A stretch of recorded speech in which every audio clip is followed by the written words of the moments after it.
Ladies and gentlemen, welcome to the 2022 edition, second annual, where we're looking at, hey, who should be in the Pro Football Hall of Fame? And we've assembled a group of people who are going to act as if we decide. Because technically, it's already been decided at this point, but that's okay. We're going to tell you what we think.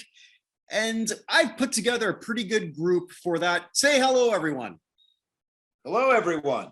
I knew someone was going to take the bait on that. Thank you. Hello, everyone. Yes. What's up, world? Perfect. So as we're gonna go through this, we are going to eliminate 9 people to leave it to 10. So if you're wondering, wait a minute, how did we get to 19? There's only 15. Well, if you looked at our semifinalist show, we put through 15 people that didn't match those that the Pro Football Hall of Fame decided. That's okay. So we've decided to combine that. So we have 19. We are going to each do presentations on each individual. And as one other thing for all of those who are doing presentations, before you do a presentation on this person that you've been assigned, just say who you are. Sound good? All right. Excellent. All right. We are doing this in alphabetical order. As such, that means Dave, you've got Jared Allen. Why should Jared Allen be in the Pro Football Hall of Fame? You've got 3 minutes. Thanks, Kirk. Dave Whitlock here, LHD on Sports. That's Longhorn Dave on Sports, and Kirk wins the best dressed with that shirt he's got on. And Bill is a close second because he's got that nice tie and pink shirt. A man looks good in pink. I wear pink myself a lot. But anyway, so I have a blog, LHD on Sports. Check it out. But we're not here to talk about me. We're here to talk about Jared Allen. And let me start with, while stats matter, and believe me, I will quote a bunch of stats later, as we all are going to. I want to paint a picture that a Hall of Famer is really someone who completely influences or disrupts the game he's involved in. The type of player that when you came into the game as a coach or an opposing player, you had to first and foremost think about, how am I going to stop this guy? How am I going to stop this player? A guy like Brady or Manning on offense, Walter Payton or Tony Dorsett as a running back. But for defensive ends, for a strong 10-year span, it was definitely Jared Allen was that guy. He was the premier pass rusher in the NFL from his rookie season in 2004 for Kansas City through his final full season with Minnesota in 2013. Over that 10-year span, he reached double-digit sacks 8 times. So even he did in his rookie year, so 9 of the next 10 years, 7 of the next 9 years, he was able to reach that plateau, or 8 of the last 9. I forget my math. But basically, once a game, you could count on him completely disrupting an offensive possession to the other team in an era where 6, 7, 8 offensive possessions may be all you get. His 22 sacks in 2011 were second all time until T.J. Watt pushed him to third this year. So we're talking about a guy who had singular elite seasons and a great 10-year span. But enough about the sacks. If it wasn't the QB he was tackling, it was others in the backfield. He was 1 tackle per loss per game, roughly, for that 10-year span. Again, these are drive disruptors, ways that you can influence a game as a singular player on defense, which is difficult to do. When he got to the ball, he got there with a vengeance. He was instrumental in forcing fumbles, 32 forced fumbles for his career, so that's about 3 per year. He recovered another 19, so there he was around the ball all the time. And he used those long arms of his to bat down another 58 pass deflections. So think about how much that disrupts an offense, how much you had to account for Jared Allen as you went into each game. In limited playoff action, with the Chiefs and Vikings, they were pretty much kind of one and done those years. But he had 5 games in that 10-year span, 4 sacks, 7 QB hits, and 2 more forced fumbles. So when playoff time showed up, there he was, again, around the quarterback, influencing the game, doing all those things that you would expect a Hall of Fame defensive end to do. But let's talk about his scoring prowess. He had 4 career safeties, which is tied for the most all time. So there's a guy, safeties are tough to get. Quarterback gets rid of it. The referees give the quarterback a lot of leeway on grounding. Not Jared Allen. 4 safeties all time. He had two catches in his career, 2 pass catches, 2 touchdowns. So there's another 12 points. To go with a fumble TD and an interception TD. So if my math is right, that's somewhere around 32 points that he accumulated for his team. That's a game and a half worth of points just right there. I'll conclude with that, his 136 sacks, having 12 all-time in sacks. That's a major number, almost top 10. way more than guys like J.J. Watt and Von Miller, who have had about a similar career length of 10 years. Nobody ahead of him that is eligible has been left out of the Hall of Fame on that career sack list. He's a little bit ahead of DeMarcus Ware, who we'll talk about in a little bit. So it's clear you're talking about a game changer, a guy that's going to come in, influence a game, disrupt the other team. It's Jared Allen, and he should be rewarded with a trip to Canton. Thank you. Okay, thanks so much. So up next, Chris is going to step in for Willie Anderson. All right. Good evening, Chris Meridian. First one up tonight for me is Willie Anderson, the Cincinnati Bengals great right tackle. Willie played 13 seasons in the NFL, 12 of them with Cincinnati, earned 4 Pro Bowl selections, 3 first-team All-Pro selections, and 1 second-team All-Pro selection. During his time with Cincinnati, Willie blocked for 9 different 1,000-yard rushers, was also responsible for blocking in Corey Dillon's 2 record-setting games, one as a rookie, one all-time. When Willie went up against the best pass rushers in the game, 9 times he faced off against, of the 10 greatest pass rushers of all time, he faced off against 9 of them. He only allowed 1 sack in those games, and that was to Bruce Smith. So when the pressure was on, pun intended, Willie stepped up and met that challenge head on. As right tackle, he's been overlooked many times, but his time is due. He's earned his stripes, and he's well deserving of Hall of Fame selection. Thank you. Okay. Bill, here's your first one. You've got Ronald Barber. So I'm Bill Carroll from Around the Block Sports. I write for their Black History, and I'm doing my Black Football History tweet series on Twitter. So if you are into Black football history, if you click on either Black Football History, hashtag Black Football History, or hashtag Black Football History Month, you can see not only this year's tweets, but tweets from several years in the past that I've been doing the series. I also write for Nuts and Bolts Sports, and I'm one of the vloggers, along with Mr. Luis Manuso, for Zinni 62 Sports Media. And I have the great honor and the great pleasure of introducing Jamil Oronde Barber. You know as Ronde Barber from Cave Springs, Virginia. First time I saw him was running track. Actually, not football. I saw him actually compete in track and field in the state of Virginia when he was in high school. And later, when he and his brother were signed as a package dealer to Virginia, I got to watch his career there. And there was real questions, frankly, about what he would be. He did not, despite his track speed, for whatever reason, he had a very poor time at the combine. I think 4.66, if memory serves it correctly, and he measured in it, 5'9" and 7/8 and 184 pounds. So that doesn't really set people's, imagination on fire. But despite that, he was taken 66th overall. And very quickly, though his first year he wasn't a starter, but even when he was primarily a special teams player, I think he started 1 game that season, but he already started to make his mark on the team while he was still on special teams. He became a full-time starter the next season, remained one until his career ended in 2012. And in that time, he put up pretty much every kind of number a defensive back can, including some numbers that defensive backs normally don't. So in terms of all pros, he was a 3-time first team All-Pro, 5-time Pro Bowler. He was a player who, even got a decent number of votes for Defensive Player of the Year, though he never won. He has 14 non-offensive touchdowns, which is 4th, in the game. He has an extraordinary number of solo tackles for a defensive back, 10th for 1,044, 1,251 tackles combined, and it's almost mind-boggling 88 tackles for loss as a defensive back, which I don't know if we'll ever see another defensive back get to that number. He also is 3rd all-time in passes defended at 197.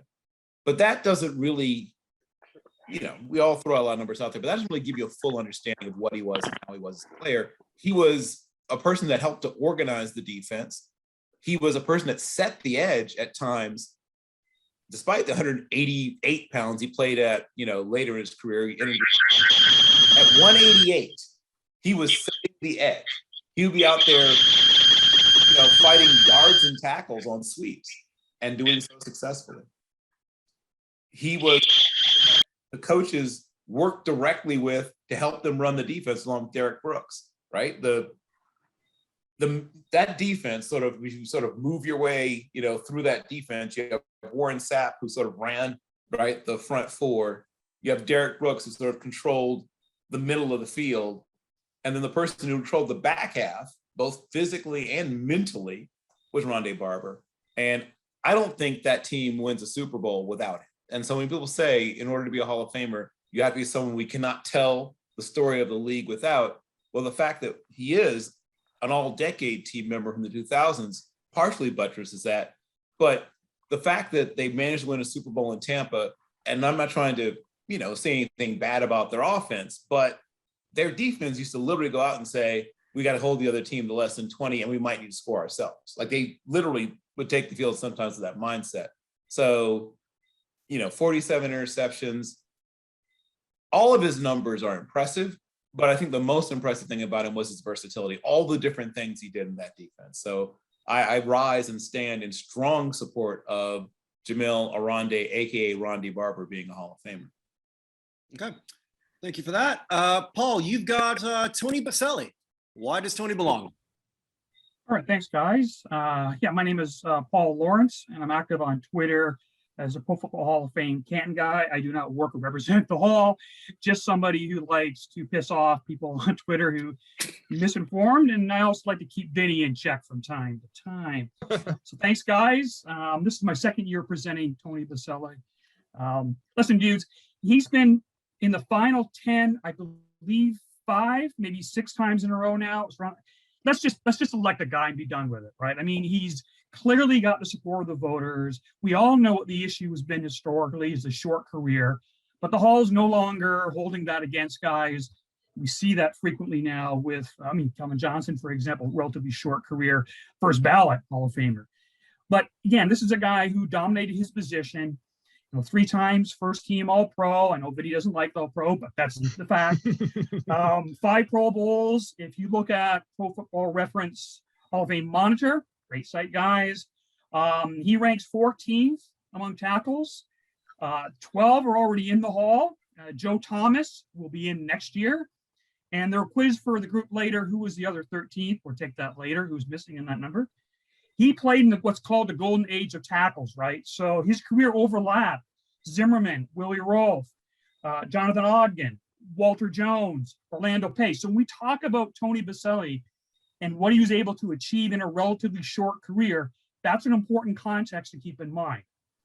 He was named to the all-decade team, second team, despite only playing half the decade. Zimmerman was the other first-team tackle.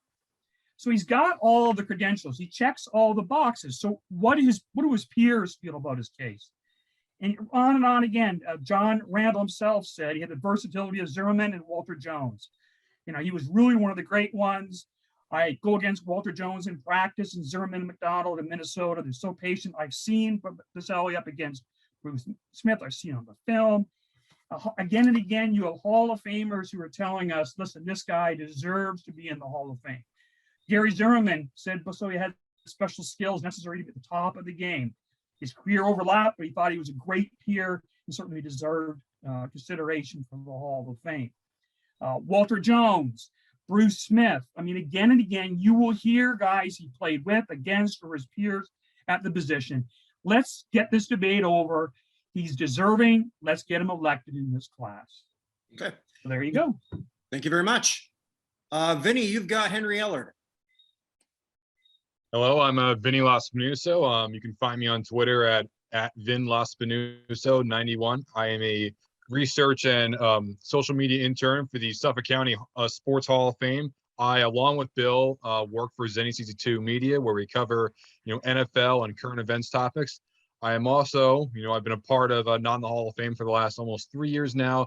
And yes, I am in check from time to time. Thanks a lot for that. I'm here to present the case of Mr. Henry Austin Ellard. who of course was the wide receiver for mostly the Los Angeles Rams, but also played a few years with the then Washington Redskins and the New England Patriots. This is a guy who, when he retired, was in a relatively much more nuanced offensive scheme. They didn't throw the ball even close to as much as they do now. But when he retired, he was third all time in receiving yards, and he was also sixth all time in receptions. Everyone above him during that has already made the Hall of Fame. And everyone that's also in the top 10, with the exception of Irving Fryer, is also already in the Hall of Fame. And he's also third all time in his retirement with James Lofton and Steve Largent, everyone with his era. And another thing is that, he's also was the receiving yards leader in 1988. He is a multi-time Pro Bowler and a multi-time first-team All-Pro. Yes, from the Associated Press, Paul. It is from the AP. I made sure I double-checked. Although one could say that, although his touchdown ratio is relatively low, at the same time, this is someone who would get very large yardage. He would get oftentimes, 17 yards per season, and sometimes over 19 yards of reception. He's someone that, compared to today, he was someone that, you threw the ball down a little bit further and he would catch it. But, but that's just basically my case for Henley Ellard to make the Hall of Fame. It's about circumstance. He was in an era where passing numbers weren't as much, but when he retired, he was third all time. If you're going to do the same thing with running backs and give everyone on those rankings bus, you got to do the same thing with wide receivers. It only seems fair for each generation. Okay, thanks so much. I realize that clearly I don't know the alphabet because I leaped over. See what I did? I leaped over Leroy Butler. Chris, you're up again. All right, thanks. Hi, Chris Meridian again here. And this time I'll be presenting Leroy Butler, safety for the Green Bay Packers. Leroy Butler was born so pigeon-toed that doctors needed to break bones in both his feet to correct the issue. At the time, doctors said he'd be lucky to walk normally. Leroy spent much of his early childhood in a wheelchair and in leg braces. It was only by accident, literally, when his sister knocked him out of a wheelchair, knocking off his leg braces, did Leroy discover that he could walk and even run. Out of the wheelchair and into neighborhood athletics, Butler excelled at football. He was an All-American in high school and in college at Florida State. In 1990, the Green Bay Packers selected Leroy Butler in the second round, 48th overall. Leroy played 181 games over 12 seasons, 11 of those as a starter, all for Green Bay. His first 2 seasons, he played cornerback, not converting to safety until 1992. Over those 12 seasons, Butler recorded 889 tackles, intercepted 38 passes, forced 13 fumbles, recovering 10, scored 3 defensive touchdowns, and had 20.5 sacks. Leroy was the first defensive back with at least 20 interceptions and 20 sacks, helping change the way defenses use safeties. In Leroy's first season as a starter, the Packers defense ranked 18th overall. By 1996, they were ranked number 1. During his career, the Packers had a top 11 defense 6 times and a top 5 defense 4 times. According to stats, Butler had a defensive passer rating of 39.4 in 1995 and 38.9 in 1996, while intercepting 10 passes and allowing only 2 touchdowns. Butler was a key component of the Packers' Super Bowl 31 winning team. With such a force on defense, the Broncos coaches developed their offensive strategy for Super Bowl 32 around minimizing Butler's impact. Over his career, Leroy received numerous accolades for his play. He was selected to 4 Pro Bowls, was named first team All-Pro 4 times, was named first team All-Decade for the 90s by 4 different organizations, the Pro Football Hall of Fame, Sports Illustrated, Pro Football Reference, and Stats. As of today, he's the only first team All-Decade team member for either the 1970s, 80s, or 90s team not already inducted in the Pro Football Hall of Fame. In addition to his play on the field, Leroy is responsible for inventing Green Bay's iconic touchdown celebration, the Lambeau Leap. In conclusion, Leroy Butler overcame a serious childhood medical issue to play 12 seasons for the Packers, earning 4 Pro Bowl selections, 4 first-team All-Pro selections, was named to the first team for 4 different All-Decade teams for the 1990s, won Super Bowl 31, invented the Lambeau Leap, and was selected to the Packers Hall of Fame in 2007. And in 2022, he's earned his chance to be selected into the Pro Football Hall of Fame. Thanks. All right, thank you.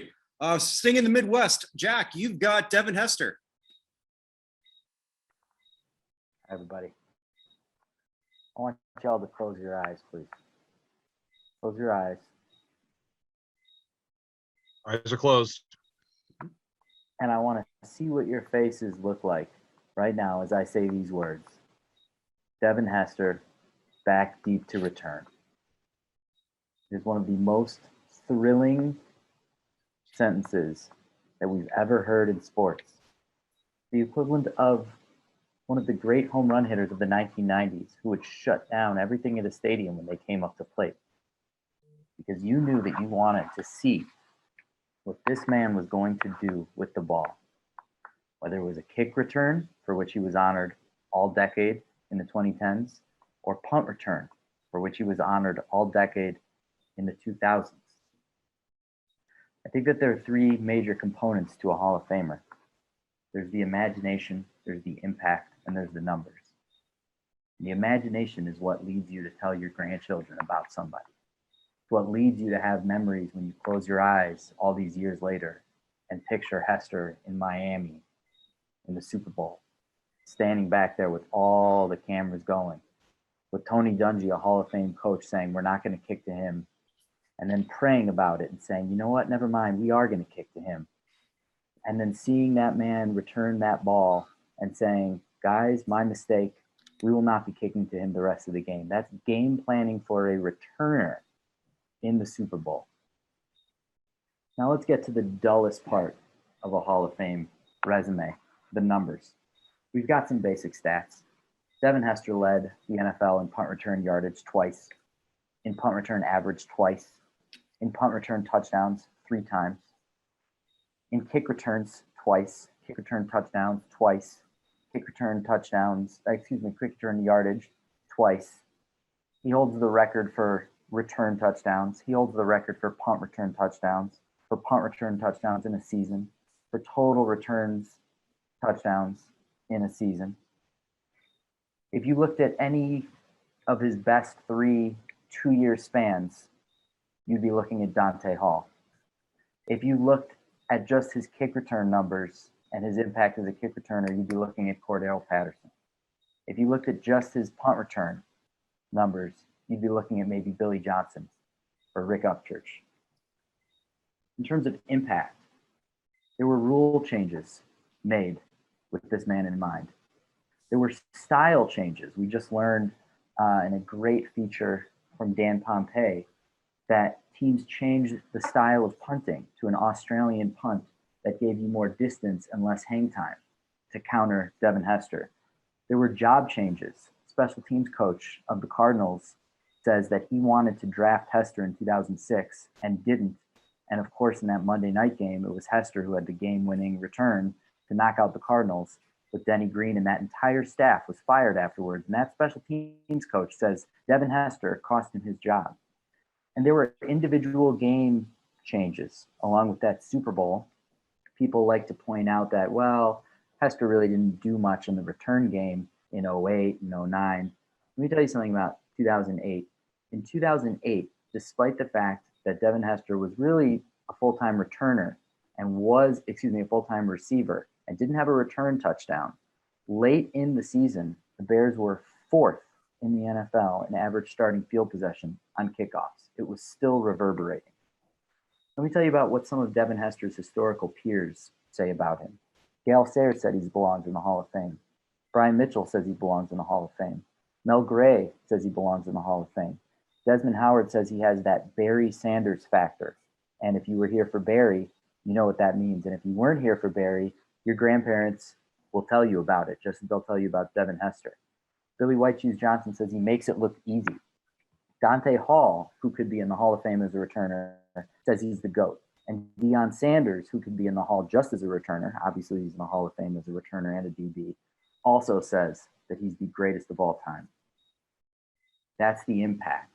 He's got the numbers, he's got the imagination. And as a result, this year, Devin Hester became the second special teamer ever to be a first-year finalist for the Hall of Fame after Jan Stenerud, first ever as a returner. It's not a question of if, it's a question of when. If he were a quarterback, he'd be walking into Canton. If he were a running back, he'd be walking into Canton. It would be a conversation. Close your eyes and think of Devin Hester. Good. Thanks so much. Amazing. I knew I was gonna have to follow you, and damn it, set the bar pretty hhigh. So Amazing. I've got Torrey Holt, and for me with Torrey Holt, I find it pretty basic on this one. I firmly believe that in the Rams' heyday, when they were the greatest show on turf, it wasn't Isaac Bruce who was the top wide receiver. It was Torrey Holt. And this is not to take anything away from Isaac Bruce. Isaac Bruce is a Hall of Famer, and I think everyone here would agree that he should be. And that's where he belongs. But after Holt helped the Rams win everything as a rookie. That's when they won it all. But after that point, for there on in, for the next 8 years while they were playing together, Torrey Holt was not WR2. He was WR1. That's who he was. The top wide receiver on one of the greatest offenses that existed in that decade. Two-time receiving yards leader. That doesn't happen too often anymore. 8 years in a row with 1,000 yards all decade. I'm going to leave it at that because honestly, I don't think there's anything more to be said. I think that Holt is better than the teammate who already got in ahead of him. They both retired at the same time. And I know Bruce sort of got the edge because he has 1,500 yards more, roughly, or so than Holt did. But Holt had the bigger impact. If they don't draft Holt, they don't win that Super Bowl. No doubt in my mind on that. With that, we also have a backlog of wide receivers. And I think there's something that we do have to take into consideration. I want us all to act as if we are the people deciding this. And if we are the people deciding this, then sometimes you have to look at sometimes strategic voting. And when that does come up, we have to get rid of a backlog. Torrey Holt's a way to help with that. Thank you. Okay, with that, here's my not so smooth transition to Jeff. You've got Andre Johnson. Good evening, everyone. Yes, I'm going to represent my man very well. Thank you. I want to tell you a little Hall of Fame story about the first true face of the Houston Texans franchise. Andre Johnson was the third overall pick out of the U back in 2003, and he truly was the organization's first franchise player. I know David Carr was a first ever draft pick, but Andre Johnson was the man for that organization for a decade. When you look at his career bio, just a couple of things that stand out. A 7-time Pro Bowler, equal to Torrey Holt in a far worse situation. He was a 2-time first team All-Pro, a 2-time second team All-Pro, superior to both Reggie Wayne and Torrey Holt. He is the first ever inductee into the Houston Texans Ring of Honor. And this is his first year of Hall of Fame eligibility. And I think a representation, even with that backlog that Kirk mentioned, he still made it to the top 15 as a finalist. You want some stats? Here's some stats. You look at his career, 1,062 career receptions, 11th in NFL history. 11th in NFL history in receiving yards, over 14,000. He had 7 seasons with 1,100 plus receiving yards, and 3 of those seasons with over 1,500 receiving yards, which I believe surpasses both Torrey Holt and Reggie Wayne. He was a 3-time league leader in receiving yards per game, surpassing again Torrey Holt and Reggie Wayne. He was a 2-time NFL leader in both receptions and receiving yards. And Andre Johnson did all of this. He was a legit elite NFL wide receiver that teams had one weapon above all else they had to worry about with the Houston Texans by far. It was Andre Johnson. And he was able to be elite for a decade, in spite of the fact his career was spent with a legendary bust like David Carr, and then a good, but certainly not Hall of Fame caliber quarterback like a Matt Schaub. His coaches were Dom Capers, Houston Texans version of Gary Kubiak, and then Bill O'Brien. Good luck to you, sir. In fact, the Texans were so bad for the majority of his career, in spite of all of his efforts, they didn't even make the playoffs until his 9th season. That's 2011. So the team only started to finally get good around him at the tail end of his career. And we place, I know, a tremendous significance on the raw statistics, which will come up when you hear the comparison about Wayne and Holt, and maybe even a Henry Ellard versus an Andre Johnson. But the context behind those numbers is of even greater importance. Andre Johnson did more with less than either Torrey Holt or Reggie Wayne.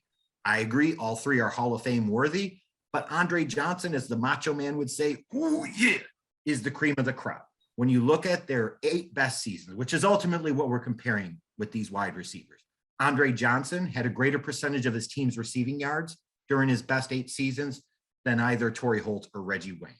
And he was only slightly surpassed by Torrey Holt in terms of percent of his team's total receiving touchdowns during their best 8 seasons.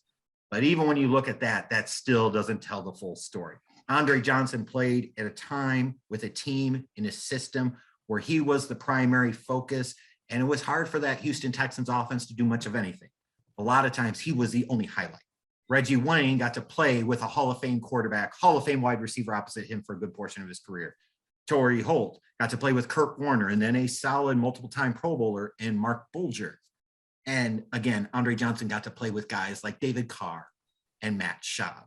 The number of Pro Bowl and All-Pro seasons at quarterback for Reggie Wayne's entire career, 12 Pro Bowls between Peyton Manning and Andrew Luck, 5 All-Pros. Torrey Holt, 5 Pro Bowls between Kurt Warner and Mark Bulger, 2-time first-team All-Pro, obviously Kurt Warner. Andre Johnson, 2 measly Pro Bowlers. So when you look at the story and you look just beyond the raw numbers and you look at the significance of what he meant to his team, his organization at that time, I think beyond question, Andre Johnson stands out above the rest of the wide receivers in this class. And when you really look at the entirety of the picture, he deserves enshrinement, yes, even as a first ballot Hall of Famer in 2022. Thank you. Very good. And I guess, Jeff, because you said you do Sam Mills also. So I get no breather here. You guys are torturing yourselves. You want back-to-back. I'm following the alphabet. Well, I was confused at first because I thought I had dialed into the NFL's diversity symposium because we are clearly doing a much better job than the league is when it comes to head coaches. So there is on the streets. Wow. And if anybody knows the streets, it's me, a zinger. All right, so let's talk about underrated, underappreciated. And when you think about that, that's the story of Sam Mills. He was small growing up. He was small in college. He was small when he got his first opportunity at professional football, which we all know didn't come via the NFL. It came via the USFL with Philadelphia, later Baltimore Stars. And as much as we talk about it's the Pro Football Hall of Fame, we always look at it, it's more like an NFL Hall of Fame. The reality is there's a bit of a similarity here with a lot of the AFL players of the 60s. It's always that NFL won, like WWE won. And therefore, things that happen in WCW and other places don't mean as much, which is absolute gunk crap, just absolute bunk and crap. That USFL league had all types of stars. It had the Reggie Whites of the world, the Jim Kellys of the world, the Steve Youngs of the world. So we can't take that lightly. In his 3 seasons in the USFL, he was 3-time all USFL. So he was at the top of the league that he played in, a 2-time USFL champion. Obviously, he was a big part of that. He was their defensive leader. And when that league went away, he was a part of the all-time USFL team. And just that in and of itself is impressive. And then you go over to the NFL. He spent 9 seasons with the New Orleans Saints from 1986 to 1994. He was a 4-time Pro Bowler, 2-time second-team All-Pro, the defensive leader for a team. We think about the Saints now under Drew Brees and Sean Payton, and you think of them as a marquee NFL franchise. He came in at the time where they were still the damn Aints. Fans were wearing bags over their heads. Nobody wanted to go to the Superdome. Like, that organization was an abortion. And while he didn't do it alone, you had head coach Jim Mora, you had Ricky Jackson, Pat Swilling, so on and so forth. Sam Mills was the unquestioned leader of those great Saints defenses under Jim Mora, and was the leader of those defenses that ended up taking the Saints to their first 4 playoff appearances in organization's history, going all the way back to 1967. Then in 1995, he gets picked up by Bill Polian, who was with the Carolina Panthers. And all he did those first 3 years was start every single game for that team. He was their unquestioned leader, not on just on defense, but their team. He was the face of the franchise from 95 to 97. He was one-time Pro Bowler and one-time All-Pro in that great 96 season. But even more than that, he was 2 times in the top 4 Defensive Player of the Year voting on an expansion team. Different era of expansion, but 1995, he was 3rd place in Defensive Player of the Year voting. 1996, he was 4th. 1995, how in the hell was he top 3 in Defensive Player of the Year voting, and he couldn't even get a Pro Bowl or All-Pro nod? So sometimes we focus on those things so much, and you look at the story, and again, to me, it just talks about underrated, underappreciated. You look at a peer from that era, and you're going to look at me with his eyes and be like, what are you talking about? I'm saying for statistical context, as great as Samurai Mike Singletary was, and he's no question, he was a first ballot Hall of Famer and all of that, Sam Mills in fewer years in the NFL had more INTs, more fumble recoveries, and more sacks than Mike Singletary. So you could say Sam Mills may have not had the same all-around impact, but in terms of some of the big plays that he brought to both the Saints and later the Panthers, it was absolutely there. You look at, we talk about Pro Football Reference. For middle linebackers, inside linebackers all time, he's 9th in weighted adjusted value, 9th. And that's basically only going off about 10, 11 seasons. And he wasn't a part of championship teams, which we know that thing tends to skew towards just a little bit. He's in both the New Orleans Saints and Carolina Panthers Ring of Honor. He has waited a long time. Unfortunately, he's no longer with us, but we have waited a long time to see Sam Mills get his light under the sun, get his just props. And it is about time that Sam Mills finally takes his rightful place in Canton as part of the 2022 Pro Football Hall of Fame class. Okay, thank you. Evan, you're up with your first one. You've got Richard Seymour. Yes, thanks everybody. Evan Nolan, for those of you who follow the channel, I am the co-host of the Not in Hall of Fame podcast, flagship, and I guess you're the chairman. I guess I'm the president of the United States Athletics Hall of Fame, Oh, I like which that. is going to have their first class coming up in June.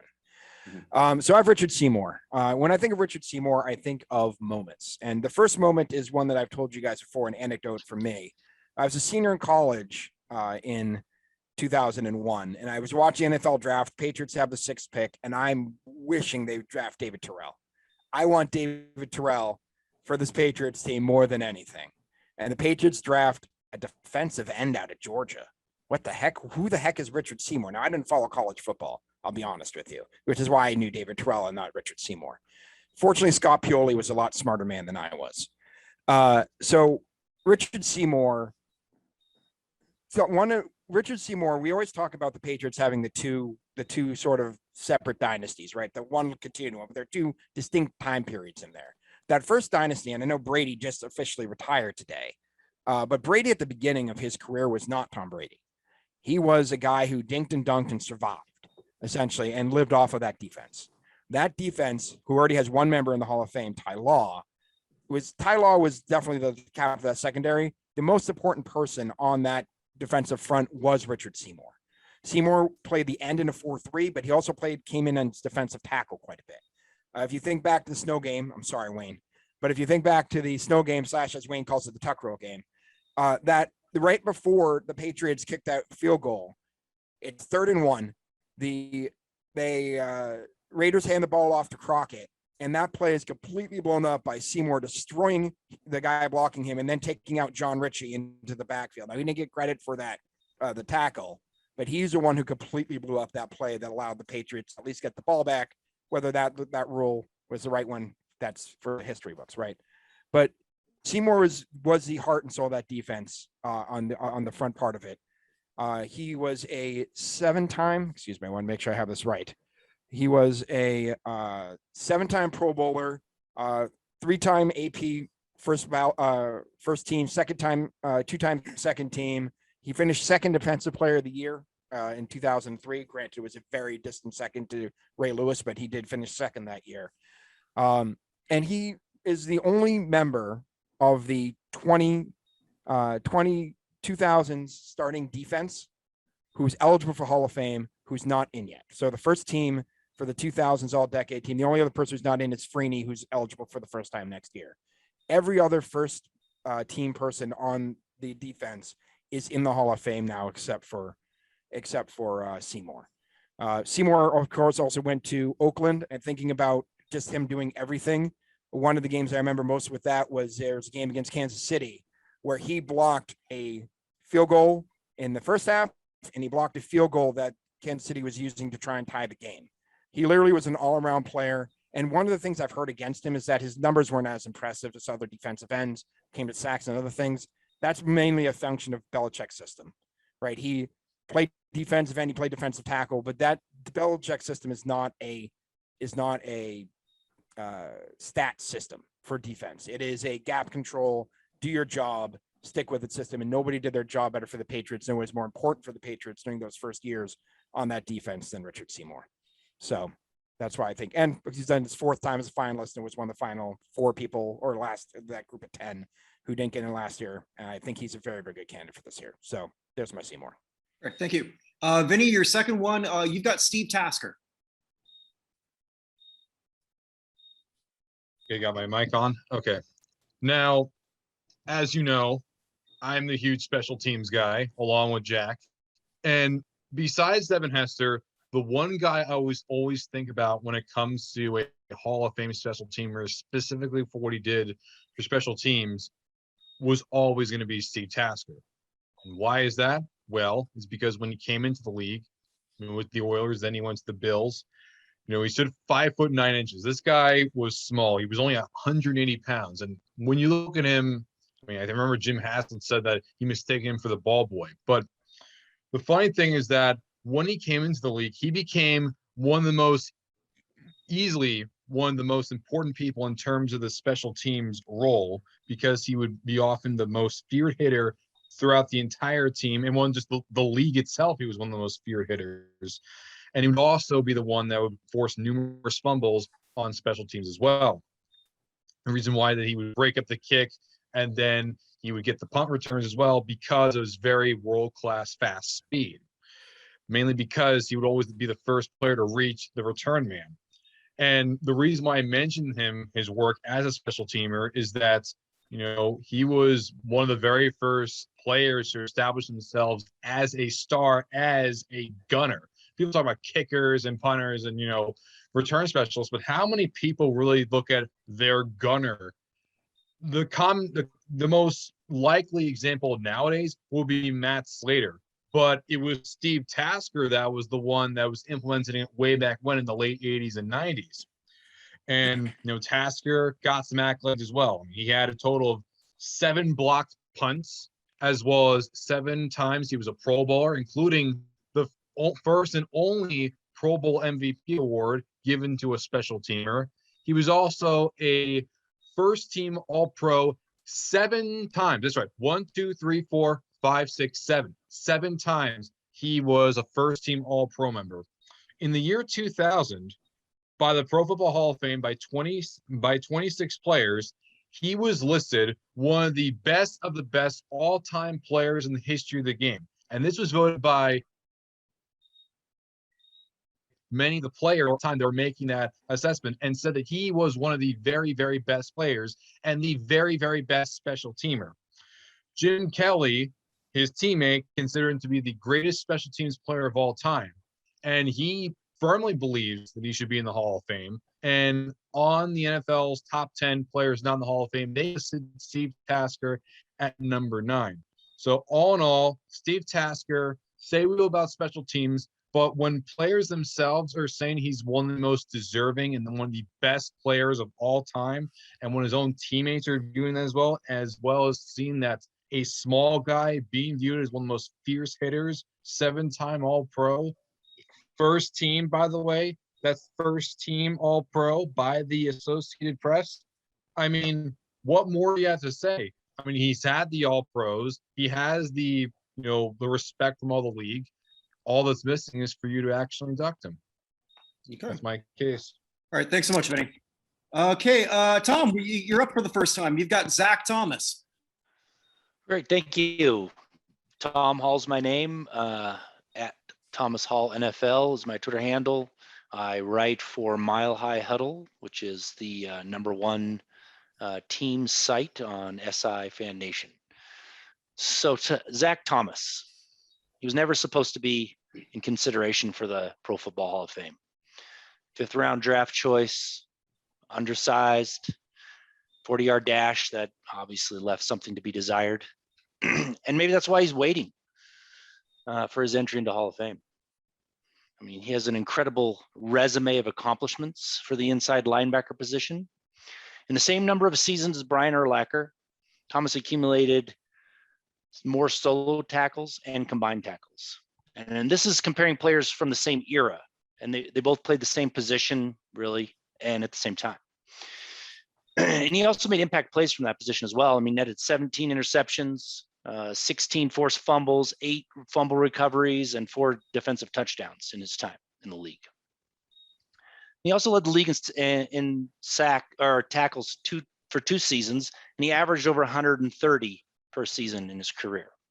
And he tallied over 150 6 times. And he came in 3rd for Defensive Player of the Year in 1998, only behind Reggie White and John Randall. From an inside linebacker position, this is what you want from a player, someone that makes tackles and makes impact on the game. And he also received plenty of recognition for his greatness, really. I mean, he was voted 5 first-team All-Pros and 2 second-team All-Pro awards. He was on the All-Decade team for 2000 alongside other greats like Ray Lewis and Derek Brooks. I mean, his achievements at linebacker are as good as many of the others that are already enshrined in Canton. And he also went to the Pro Bowl 7 times. I mean, these are recognitions that you know, when it's 1 or 2, you got to think about, you know, did the voters get it right? But I mean, this was pretty obvious. He was a dominant player during his time.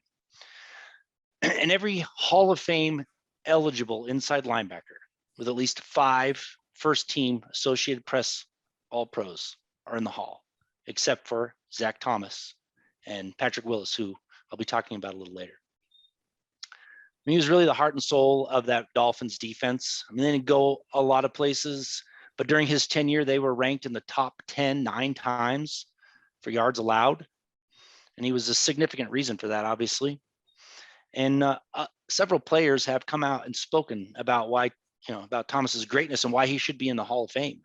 And he's made it pretty close several times. In fact, last year he was on our finalist list, got outvoted by percentage-wise. I mean, he really does deserve to be immortalized next to the great players, and he's earned his right to be in the Hall of Fame. Thank you. Okay, thanks so much. Paul, you've got DeMarcus Ware. All right, thanks, guys. I'm here to present DeMarcus Ware, defensive end, drafted out of Troy University with the 11th pick by the Dallas Cowboys, the 2005 draft.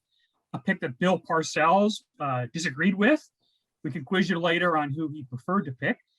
But, you know, he was at a time when the Cowboys were making a transition, or at least moving from a 3 to a 4. And he eventually switched over to outside linebacker. A lot of his credentials are really sort of based around the fact that he was a premier pass rusher in the era in the 2000s, early part of this decade. He accumulated 138.5 sacks, good enough for 9th on the all-time list. 1 behind Hall of Famer Jason Taylor. We'll get back to that in a minute. All those ahead of Ware who are already eligible for the Hall are already in. Taylor was inducted in his first year of eligibility, and this is, of course, DeMarcus Ware's first year on the ballot. It wasn't it was a career that also was based on sacks, leading. He led the league twice. He had a 20 and a 15, or sorry, a 20 and a 19.5 sacks twice. 8 times in his 12 seasons, he had 10 or more sacks, including he led the league 1 year with 15 sacks. But he wasn't just a pass rusher. I mean, he could play the run just equally. He has over 1,100 combined tackles, 3 career touchdowns. In 1 season, he had an interception and a fumble recovery for a touchdown. He was seen among the best in his peers. In 2008, he actually finished 2nd in the voting for Defensive Player of the Year. In 2007, the year before, he finished 5th. So at the time and the peak of his career, yes, he was seen as one of the best defensive players, if not at his position. A few other things to check off the boxes, I'd like to say. He was an all-decade 2000s choice, 7-time All-Pro, including 4 first-team AP, and all consensus, by the way. 9-time Pro Bowler with 2 different teams. As I mentioned, he led the league in sacks twice. Won a Super Bowl with the Denver Broncos. So at the end of his career, as many of you might be aware, his last couple of years in Dallas, injury plagued, salary cap, they cut him. He got picked up by the Broncos when they tried to build this defense for the Super Bowl to support their weak quarterback, Peyton Manning, who wasn't enough to get him to victory. And he was a key, along with Von Miller, of course, a key player on that defense. In Super Bowl 50, he actually came very close, if not being defensive player of the game, with 2 sacks. I think Von Miller had 2.5. If you look at Pro Football Reference Hall of Fame Monitor, they score him at 96.33. That puts him 8th all-time outside linebacker. The 7 above him are already in the Hall of Fame. The issue here, of course, folks, is he first ballot? Real quick, I think he sets that era. I realize there's a lot of debate about what is meant by first ballot. A lot of debate is, should that be an elite player? I think we've gone beyond that standard as the voters have in the last decade. And I point out Jason Taylor was a first ballot Hall of Famer. I understand that, every ballot is different. Every year is different. But there is a case to be made for DeMarcus Ware as a first ballot this year. Thanks. And you keep teasing us with the Marcus Spears quiz. That's fascinating to me. Like you were diving in on that. All right. Bill, you've got Reggie Wayne. Yes. So as was earlier mentioned by the one, the only Jeff Schlegel, he is a graduate of the U and was on one of the great college football teams really in modern history. And that's prepared him for essentially trying to carve out a great career, and he did, despite being on another very talented roster. Some people like to sort of downgrade a player for that, but I think it actually argues to your greatness if on a team that has a lot of other great players, you're able to find your way to the top of the heap. A lot of times when you play on a very poor team and you're clearly the greatest player there, the ball's going to find you if you're an offensive player because coaches are trying not to get fired. And he was essentially second banana for the first year of his career to fellow Hall of Famer Marvin Harrison. And I think that's nothing to be ashamed of, quite frankly. Marvin Harrison was truly, truly great and had always established a great relationship with Peyton Manning. But it did not take him long at all to, in some games, right, out-target Harrison. And before long, he eventually took over towards the end of their time together, being the number 1 guy. And then one year, Harrison was, I think it was 2007, due to injury, he was not only the leading receiver on the team, but he led the league in receptions. Now, he did not do that a lot. People like to point out that, he was only in the top 5 in a lot of categories once or twice. Once again, due to the fact that he shared the load with aforementioned previous Hall of Famer, Marvin Harrison. But despite all of that, he managed to, in his career, end up with 14,345 yards, which is good for 10th. And more than people like Chris Carter, Andre Reed, John Stallworth, Michael Irvin. And his 1,070 catches is 10th all time. 32 fewer than Marvin Harrison, right? And people like Isaac Bruce, Randy Moss, Steve Ellard, who are already been inducted, are obviously people that are still beneath him. So he's got 37 more catches than Calvin Johnson, who everyone agrees is a first ballot Hall of Famer. And he's, obviously Holt comes up a lot, right? The comparison comes up a lot. And it's very close, right? He's a little bit ahead of Holt in catches, right? 6 better in yards, 11 more in catches, and 1 behind Calvin Johnson in touchdowns. Reggie Wayne also had 8 more than the aforementioned Torrey Holt. He had 8 1,000-yard seasons and 4 times was over 100 catches. He had 10 or more catches in the game 15 times, went over 100 yards in the game 43 times. He was a Pro Bowler 6 times. And in that best sort of slice, we talk about that peak part of his career. So in that 7-year span, 6 Pro Bowls, and was a second team All-Pro twice, first team All-Pro once. And yes, as I mentioned, when Harrison went down 6 games into the 2007 season, he led the league in receiving yards. Only time, in fact, he did. But he was that bridge at the receiver position from Peyton Manning to Andrew Luck. At the time that he retired, he was second in NFL history in postseason catches behind, of course, the greatest of all time, Jerry Rice. One of the things that I think stands out most when I think about Reggie Wayne is also his durability, right? 211 games. He only missed, I think, 4 games in his career due to injury, something like that. And he answered the bell. Did he play hurt? Yes. I mean, there's no way that you play as long as he did and as well as he did without strapping it up and going out there when you're not 100%. One of the things that I want to make very, very clear, because like I said, people like to sort of say, well, he had Marvin Harrison doing this, and he had Dallas Clark, and yes, like that is all completely true.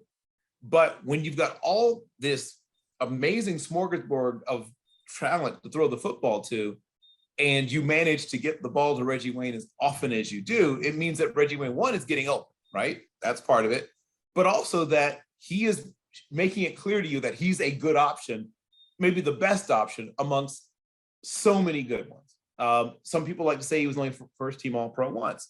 Well, that is indeed true, but we've heard other people talk about how context sometimes explains how some of these things happen.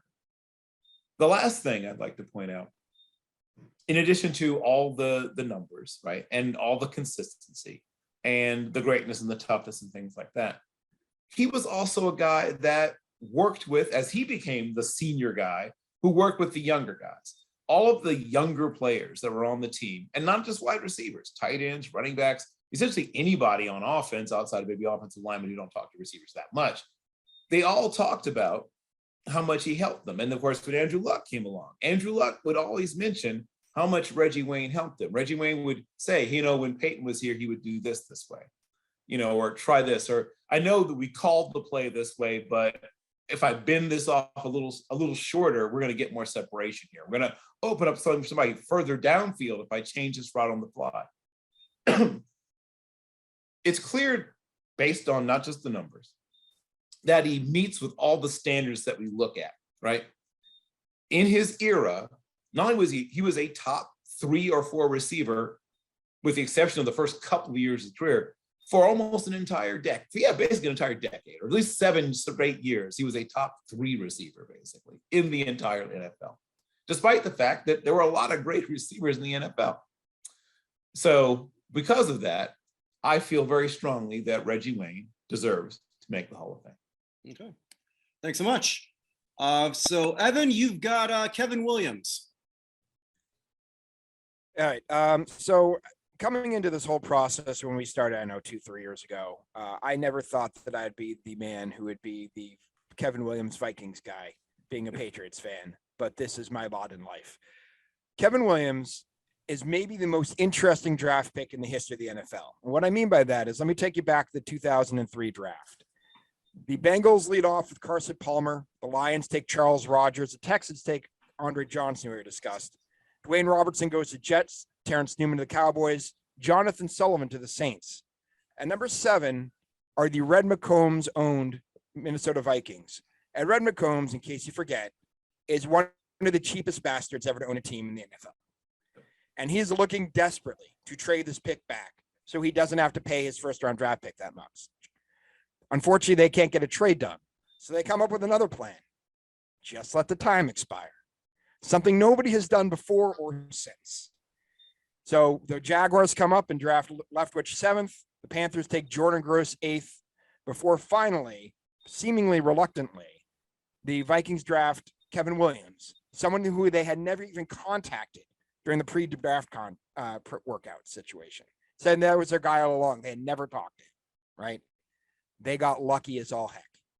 Kevin Williams, I know will not get in the Hall of Fame this year because for reasons known only to, I don't know, whatever God there is of football, they have completely forgotten him on the defensive line stuff for the voters. Kevin Williams is possibly the greatest run-stuffing defensive lineman at least of the last 25 years, maybe ever, right?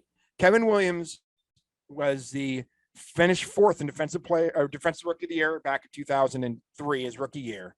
Then from 2004 to 2010, he was a first-time All-Pro 5 times and a Pro Bowler 6 times. In 2006, 2007, and 2009, Kevin Williams in the center of that defensive line, the Minnesota Vikings were number 1 against the run in 6, 7, and 9. What were they in 2008 when they slacked off? They were second, right? This was Kevin Williams. He was an absolute beast who, I still don't get why we're the only ones debating him, apparently. He didn't even make the semifinalist list this year. According to Pro Football Reference, they have that very nice Hall of Fame monitor they came up with recently. And now everyone can debate as to how useful is everything, although it seems to come up with the right answers on a lot of things. Here are the defensive tackles in the hall ahead of him on the list. He is currently number 9 all time in defensive tackle. People in front of him are Bob Lilly, Randy White, Alan Page, Joe Green, Aaron Donald, who's still playing and may top this list by the time he's done, John Randall, Warren Sapp, Merlin Olsen. Then Kevin Williams. Behind him, Cortez Kennedy, Henry Jordan, Dominican Sue, who's still playing, and Alex Karras. They have 100 as the average Hall of Famer. He's 105 on this list. He is the most overlooked person in this whole process going on, and I don't get it. As a Patriots fan, I shouldn't be the one making these arguments, but Kevin Williams is a Hall of Famer. He should have been at least a semifinalist minimum. He should be a finalist year on year. I'm hoping that Seymour getting in opens up a defensive line for him, a defensive line spot. But Kevin Williams is a Hall of Famer. He should be a Hall of Fame. It may just be he's a quiet guy. He doesn't have Twitter. He doesn't have Facebook. You rarely hear him talk. He runs a trucking company now, right? He hadn't done anything. He basically disappeared after he retired. He was put in the Vikings Ring of Honor 2 years ago now. It was the first time he'd surfaced, and he's just gone back to basically his trucking company in Arkansas. But this dude 100% deserves to be in the Hall. So thanks. All right. Thanks so much. Tom, you're back up with Patrick Willis. Great. Thank you. So there's an incredible amount of nostalgia for the inside linebacker position. I mean, the thought of a tough, rangy middle linebacker roaming sideline to sideline, it's romanticized by NFL fans and teams. You think of Dick Butkus, Mike Singletary, Ray Lewis. But the problem is the NFL is ever changing, obviously, and it's really rendered the inside linebacker position less important, believe it or not. Whether we like it or not, it's kind of going the way of the fullback, so to speak. So when an inside linebacker is absolutely dominant in today's NFL, you have to really stand up and take notice. It's not like the old days where that was one of the most important positions on the field. So Patrick Willis is one of those players. I mean, his career began not that long ago in 2007. And until his final season, his injured final season, where he only played 6 games, his greatness was just on display every season. Started out winning Defensive Rookie of the Year. And then he was selected for Associated Press first team All-Pro or second team All-Pro in every season after that, save one, other than his injury-riddled final season. And the season that he didn't get one of those awards, he was selected to the Pro Bowl. So in every non-injured season of his playing career, he was awarded as the best of his position. Now, I've talked about all pros and how oftentimes they get them wrong, but when somebody's got that many awards for recognition, you have to take notice. It means he was playing at the highest level at his position. And all he won 5 first team All-Pro awards, 1 second team All-Pro. So in 8 seasons, I'm excluding, I'm still thinking about that final season, but in 8 seasons that he played, he was recognized in 75% of them. I really think Willis is the biggest snub for the Pro Football Hall of Fame since he became eligible. I really believe he should have been considered first ballot. He was that dominant in an era when the inside linebacker position is starting to diminish in value. He averaged more solo tackles per season than Brian Urlacher, Junior Seau, and the same amount as Ray Lewis and Derek Brooks. All first ballot Hall of Fame linebackers. And being so great at this position of diminishing importance, he was on the field pretty much every down, contributing huge numbers. I mean, 60 of those tackles were for a loss. So to get to 60 in 8 seasons from that inside linebacker position is a pretty huge feat. He led the league in tackles twice, and only once, in a non-injured season did he not get to 100. And that was in 2011 when he missed 3 games, and he still got to 97. And he contributed in a Super Bowl. Obviously, the 49ers went to a Super Bowl and narrowly was defeated, but he had 10 tackles in that game. I mean, he was a pretty dominant force in a narrow loss. He was also a member of the all-decade teams for the 2010s. And his weight to get into Canton, like I said, it's a head scratcher to me. And I think it has a lot to do with, because he hung it up early. He quit early, retired early. And I think maybe people are upset that he robbed them of some great years that were left in him. And voters tend to make those players with short careers wait. You think about Dwight Stevenson, Kenny Easley, Terrell Davis. They all waited, even though they had great careers while they played. And just because they make them wait, we shouldn't. Regardless of his career, it was a brilliant one, and he deserves to be honored in those hallowed halls of Canton. Thanks. All right, thank you. Wayne, you've got Steve Wisniewski.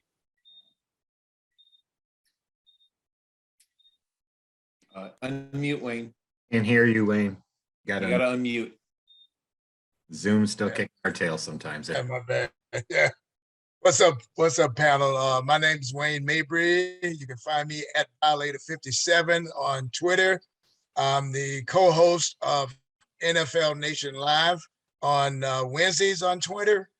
And I'm going to get right into it now. We've been talking about all these receivers, the quarterbacks, the running backs. None of this stuff happens without guys like my guy that I'm going to introduce you to. This guy's like an old cast iron skillet. The more you cook in it, the more seasoned he gets. And to me, having the pleasure of watching him from his rookie season until he retired was a blessing in itself to watch him put in work. He's just a hard hat, lunch pail toting, ass kicking guard named Steve Wisniewski.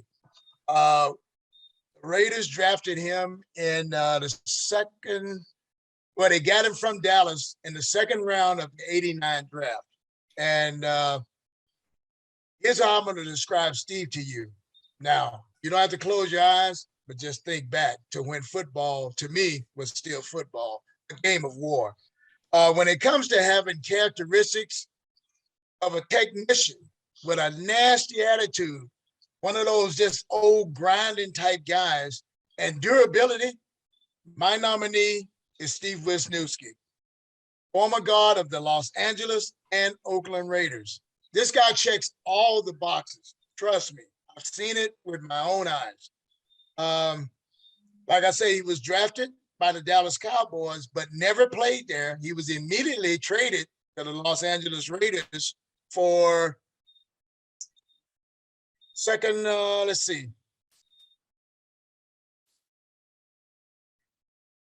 A 6th round pick guy named Jeff Francis, yes, in exchange for 2nd, 3rd, and 5th round picks.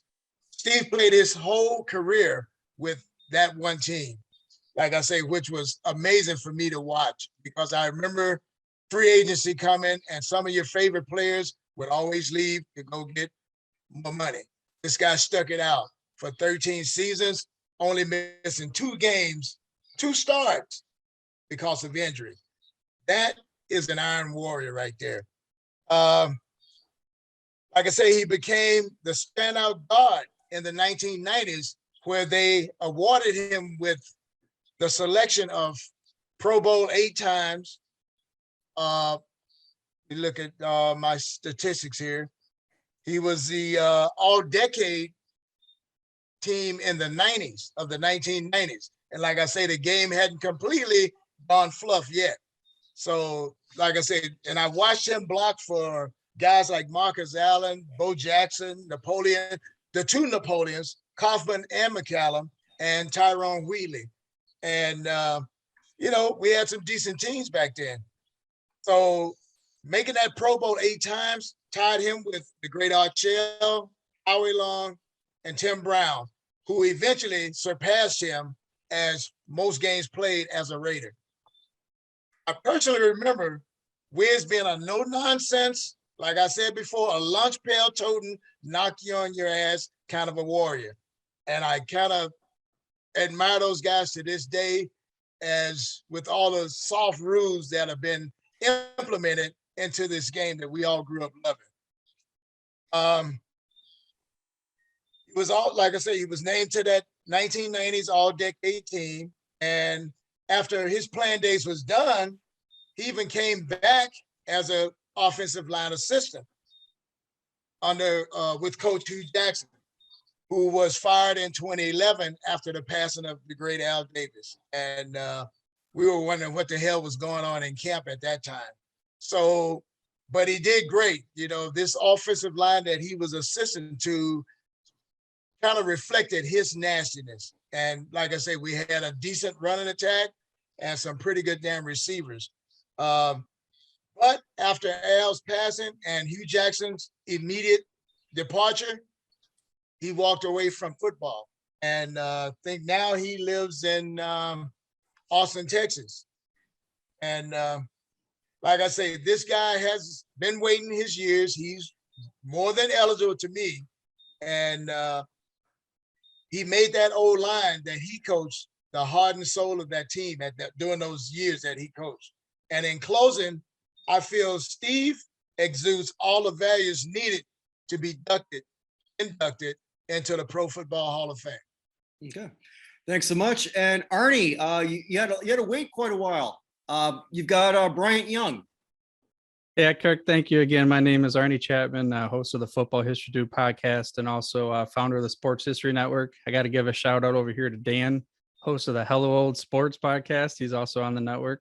Wayne, thanks for making it hard to follow up with that one, and everybody else here. I'm not pandering by any means, but all of you are very good. And let's just say I feel a little out of my element here. So Wayne, you got to talk about somebody you watched throughout your days and you're a fan, obviously, as being a Raider guy.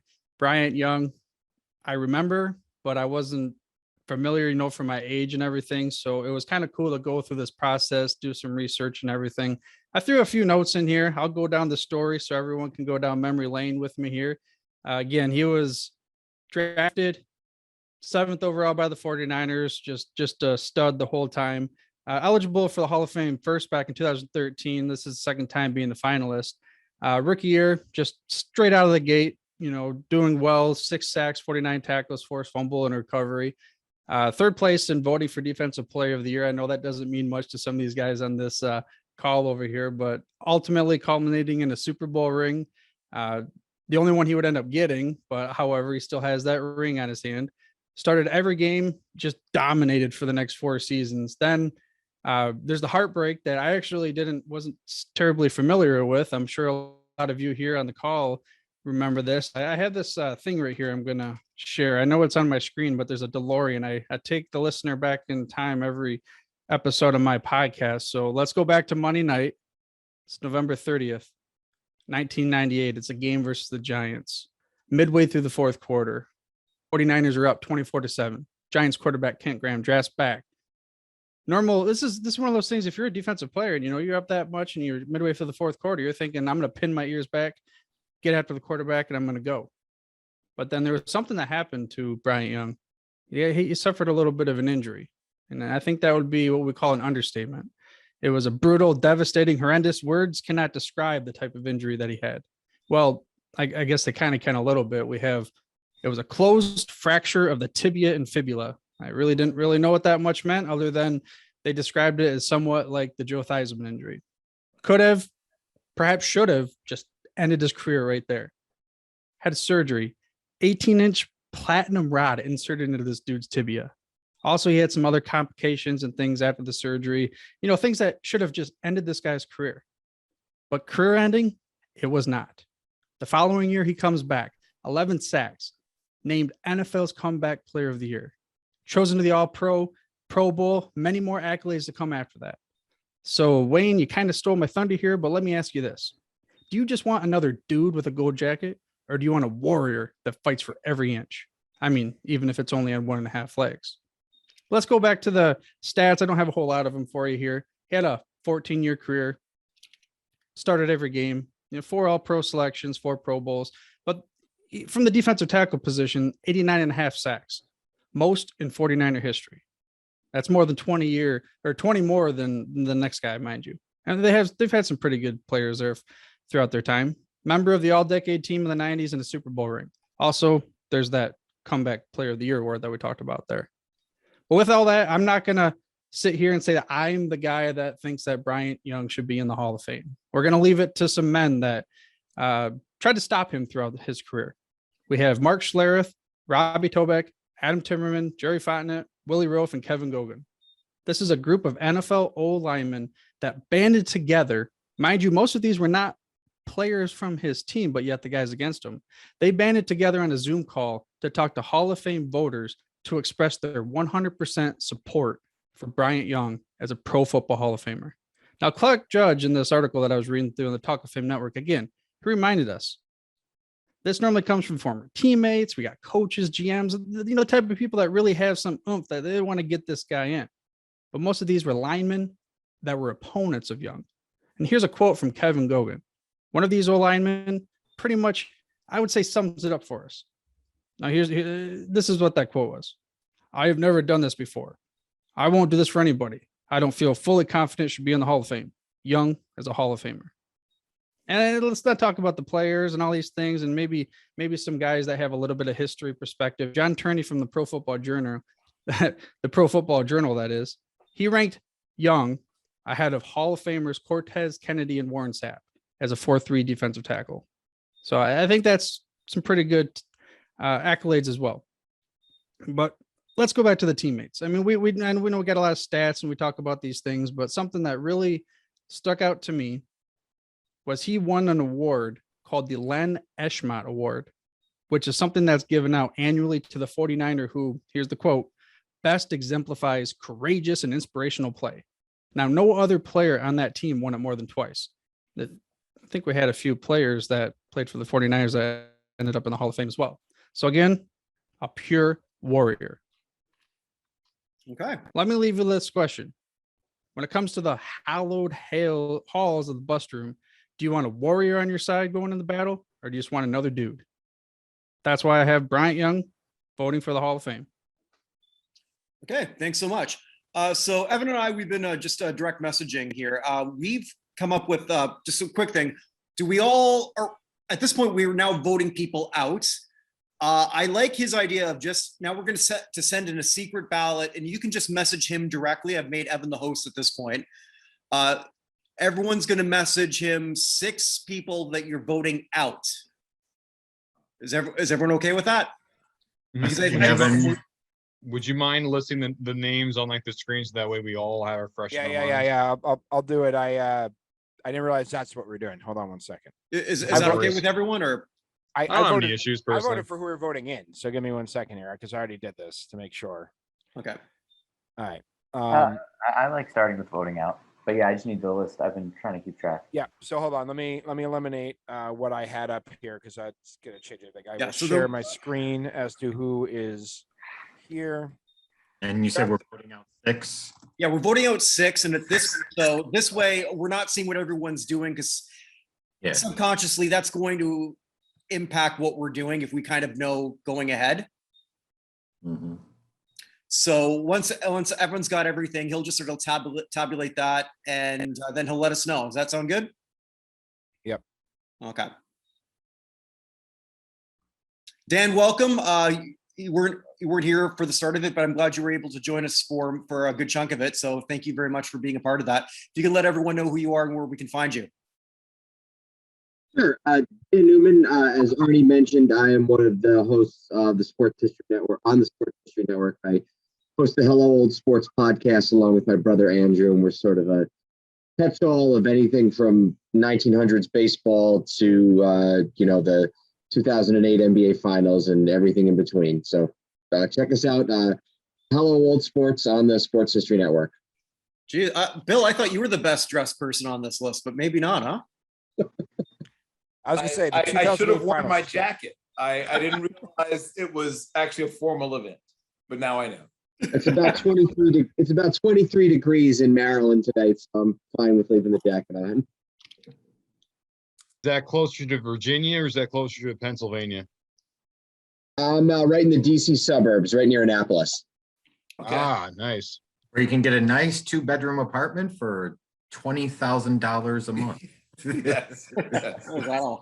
That's why we're not in DC. That's why we're a little bit out. That's right. That way you can only have to eat ramen soup twice a day to survive.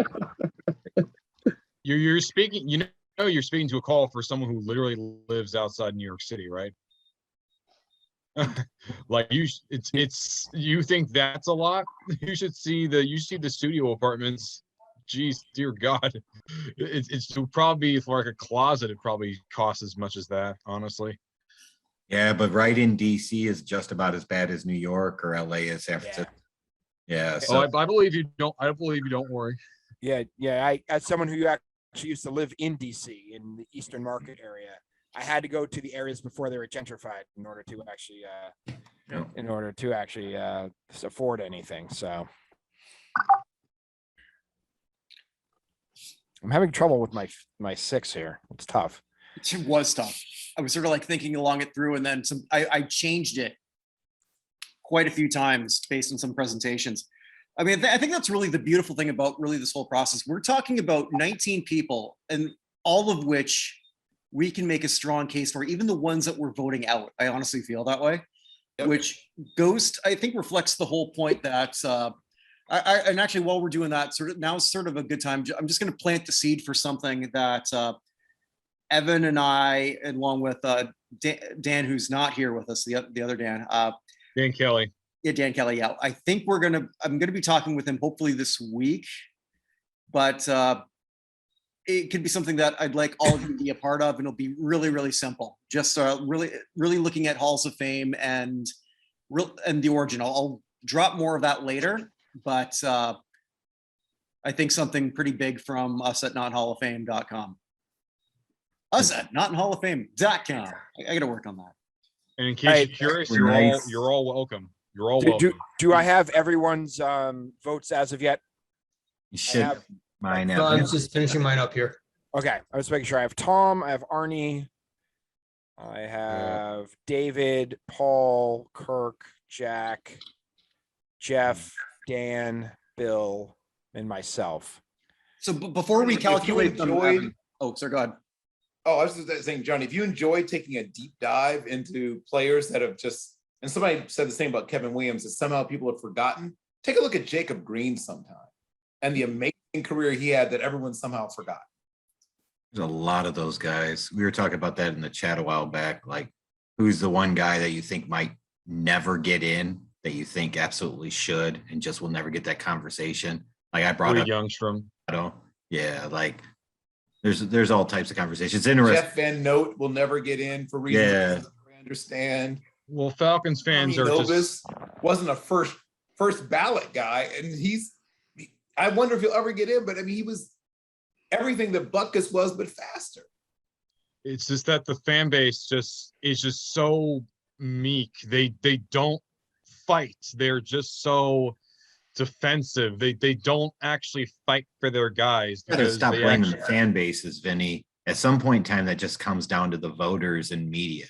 And like there's been crafted around. No, it's not the fans. Like, you gotta stop blaming the fans sometimes. Like, a lot of times it is the narrative that's been created around guys in the media throughout their career, even post-career. And then the voters who are a part of said media and how they perceive it. Like, we have to remember Twitter and social media doesn't reflect everybody. I think Twitter is like, in terms of Americans, maybe a quarter of all Americans are active Twitter users. So we sometimes kind of get tricked because we get stuck in this bubble, just like politics or anything else. Like it's the hardest of hardcore people that talk about it is no way a reflection of reality. Just Yeah, I think it's also that too, but it is that you always but at the same time, it's like you got to get over that, Vinny. Hey, sorry to interrupt. Go for a ahead, second. Evan. Hey, Wayne, you're the only person I don't have stuff from. Just so we can get going. Sorry, go ahead. You continue. I just want to make sure we get everything in. The problem I have is how they leave so many of the AFL guys out. Oh my God! Thank you. That bothers they do me. that I mean, so many times. Houston and Twine. If the player ended up Jim in Tyrer. the NFL for a Tim. little while, they give him more credit. But I mean, the thing is like, it was less talent back then, which is bunk because Which it was in Joe the NFL Namath though, proved too. them wrong in Super Bowl III. And there's this and a different way of playing, and it's nonsense. I mean, I still, the one guy that I can't believe gets zip is Lionel Taylor. He gets no. You know what it is? Yeah. It's At what I all. talked about with the WWE. If you follow wrestling at all, is like when WCW was at the top of the ratings in the mid-90s. Sure. And Well, now I'll the give you- WWE was winner. They You can mentioned set the Lionel tone Taylor. I'll in the give you two narrative. more names. So The problem is the problem. What I would say with the what I would say though is, go ahead. Was in town for the draft here in Chicago when they had it here, and I said, of the guys you played with and against, who are your biggest Hall of Fame snubs? He said Art Powell, right, who he played with, and then Dave Grayson, who he played with and against. Yep. He said he couldn't believe that neither of those guys were in the Hall. It's tricky though sometimes when you deal with players, because players will say a lot of things. Like players can sometimes be very qualified to talk about Hall of Famers, and then sometimes you hear some of the names they'll throw out, and you're saying, "Ooh, that sounds like friendship," or like you're too in the weeds. Yeah, like, right. But Dave Grayson was the best corner in the AFL. Yeah, like you talk about a guy like Grayson, a perfect example of, because of that, like I said, that WWE comparison of playing in the NFL, which is the inferior league. Well, technically the NFL in the 60s was inferior as well. But it's I'm starting to think you watched WWE. Yeah. I actually disagree with the whole analogy for the AFL. I can see it with the USFL. I can even see it with Canadian League. If you say, okay, those are the lesser products, the AFL actually showed that they weren't lesser. They played the NFL teams and beat them in the third Super Bowl. I'm saying the perception. Legitimacy. I'm not saying, but I'm not saying the reality. I'm saying the perception. The perception and is always. I just don't understand how they could have that perception when it was proven wrong in the third Super Bowl. I mean, especially since the legitimacy to the AFL, and that's one of the biggest reasons he's in the Hall of Fame is he did that. So it's strange to me that they just totally ignore AFL guys, especially when they merged into the NFL. Yeah, exactly. With the USFL, like you get that, even though it's somewhat flawed thinking. I mean, you look at Lionel Taylor and his his seasons for most receptions stood the test of time for almost 3 decades. He was still number 2 as the all-time season leader of receptions, and then 5 or 6 of his seasons lasted for 20 years that they were still in the top 10, 15. Yet I've never heard one person besides myself argue for his candidacy. I've written articles about him. Have you? Yeah. But amongst my wide receiver snubs, I have Billy Houghton above him, though. I mean, Billy Houghton still holds a bunch of Packer records, and at the time of retirement was the leader in both receptions and receiving yards, and he's never even been a semifinalist. I don't think. It's insane. The main reason why that's the case is because they didn't have the semifinals, and Paul would answer this too. There wasn't any semifinalists until I think 2004, just to make it a little easier. But the way I personally see it is if basketball can finally put in the ABA guys, I don't see why Canton's taking so goddamn long to put in the AFL guys, or hell, even the old AFC or even old CFL guys. Jesus Christ, it's taking forever. Just put him in already. Yeah, I don't know that we want to follow the basketball model. That's got over 400 people Yeah, in that's it. the thing. That's Like the my basketball favorite hall. standard What are you is talking about? significantly I lower. know. Yeah, Well, of there's course a it is. shock. It's Vinny's favorite hall. Did you play before World War II? Yeah. Go in. If you played with more the peace nuance than that. basket, you get your own God blessed wing in the hall. Vinny can make a case for the person who actually created like the hand pump to blow up balls.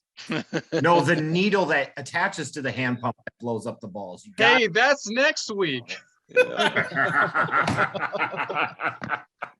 Now, so you talk about your deep historical dives. One that's never been done is go, and these guys aren't alive anymore, but to go back and look at what was going on with the voters in the 70s and the 80s and well into the 90s.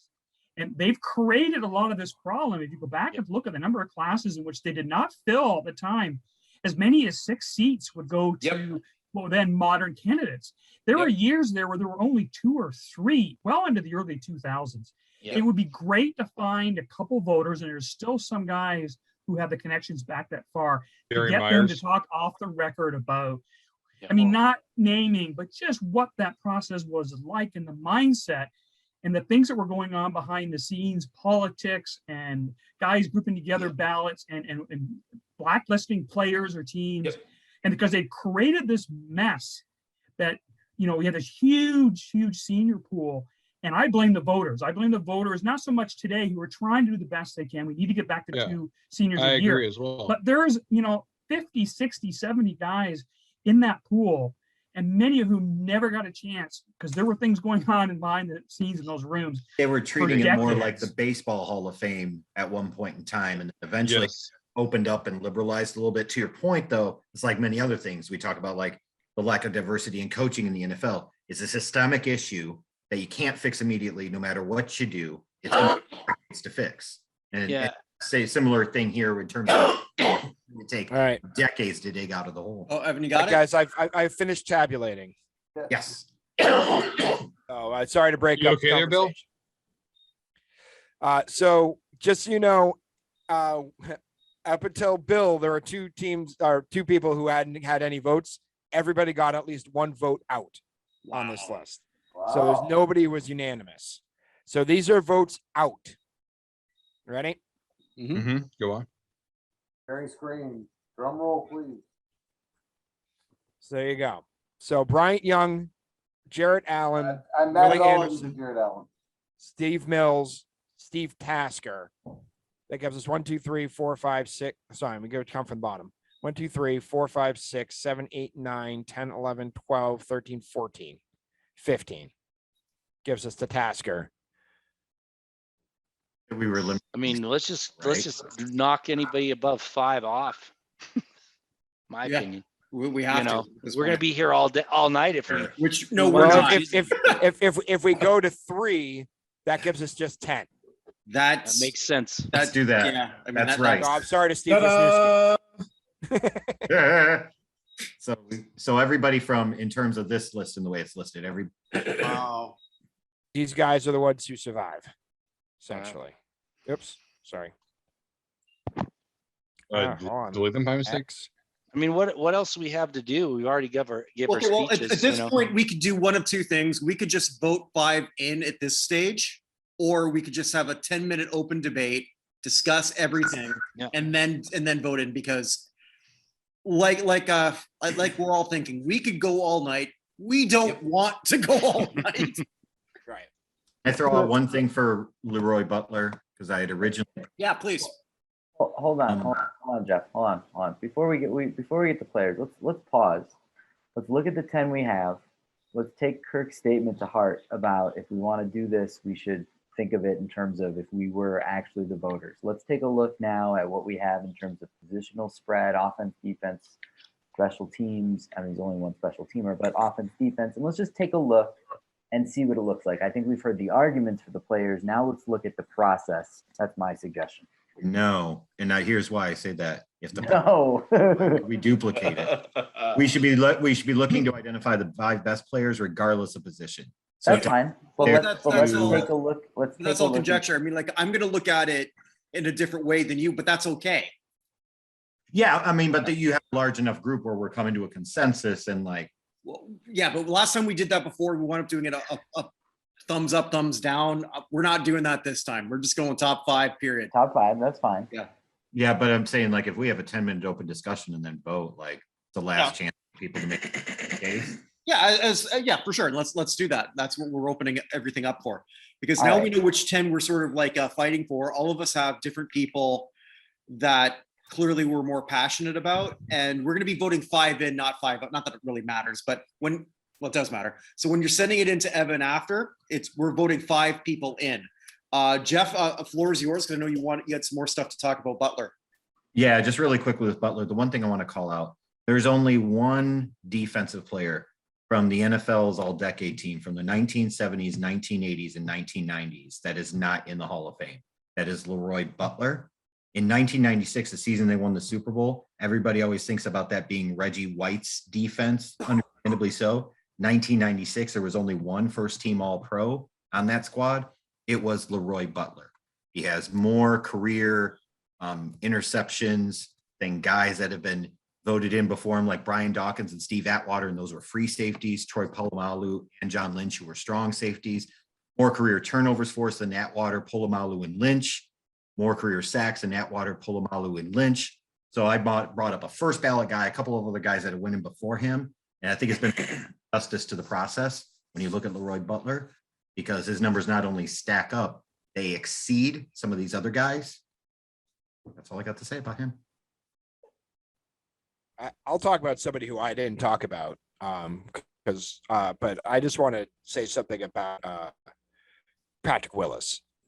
Willis, we talked about, the Pro Football Hall of Fame monitor and how he didn't have that long a career, and the average Hall of Famer is 100. Willis, in his short time, if my computer will actually do something, Willis's short time had 109 points on this thing. He had 5 All-Pros, 7 Pro Bowls in essentially 8 seasons. Like, he did not waste any of his time in the NFL. He got injured. That sucks, right? And he walked away because of it. But Willis was as dominant. And if he plays another 3 seasons, we are talking with him probably the 4th or 5th best in terms of statistically, or at least according to this thing, of all time. So I'm a big Willis guy on this list as well. So. I want to make a push for Andre Johnson, actually. When I think of Andre Johnson, I think of that draft and I see just the comparison of how he was in comparison to Charles Rogers, Mr. Vicodin, taken just above him. And yes, you like the nickname I gave him. But then I see someone like Andre Johnson in that situation with the Texans where they didn't make the playoffs until a decade later after they first entered the league, a team in which they were relatively average at best and downright bad at worst, but didn't matter if it was David Carr or Ryan Mallett or Brian Hoyer. And the best guy he had was, really Matt Schaub his time in Houston.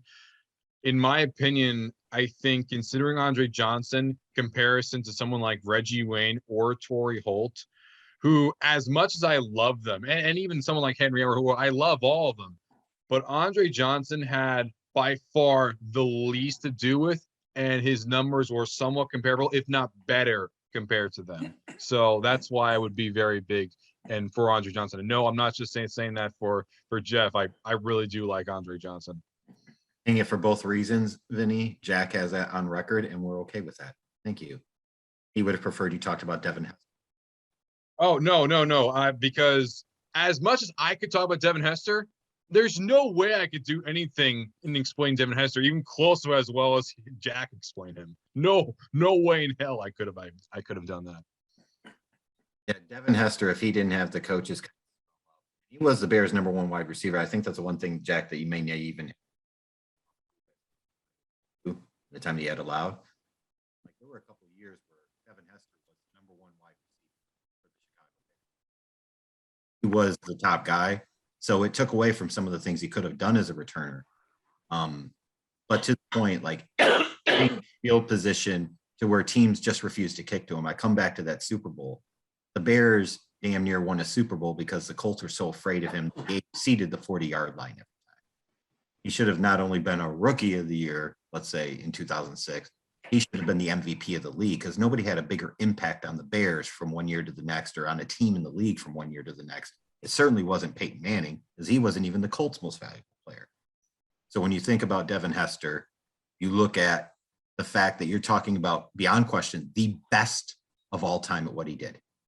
There is nobody else on this list that compares to him in that respect. They just don't. Like, there are other great players. Most all these guys are worthy of the Hall of Fame. There's only one guy that's the absolute unquestioned best GOAT at what he did, and that was Devin Hester. Okay. At this point, should we just put in our votes? Does anyone have, we only had 3 people talk. Does anyone else have anything else to say? Just give it another couple of minutes and then we can do it. Sure. I was just going to chime in more sort of general philosophy, I guess, and express my appreciation for all of you, because I think when you look at this list that we're sort of sorting out, that is an outstanding list. These are all Hall of Famers. I have no doubt that all of these guys will be in the Hall. In fact, from our list of 19, I think most of them will. And so I think when you think of, which 5 you move forward, there really isn't a wrong answer. There really isn't. I mean, 5 of the best, but we've all made great cases. I think all of these guys are certainly deserving. I think we're close on where the voters are going to be. 5 of these guys will have been elected on the 18th of January. We'll find out a week from this Thursday. But I just wanted to applaud everybody, but also this sort of perspective that we're not throwing anybody out. These guys are all going to get in the Hall in the next few years, I suspect. If you look at what the ballots are going to look like in a few years, it's a great group, and all of you did a great job. I don't think anybody, I mean, it's tough, right?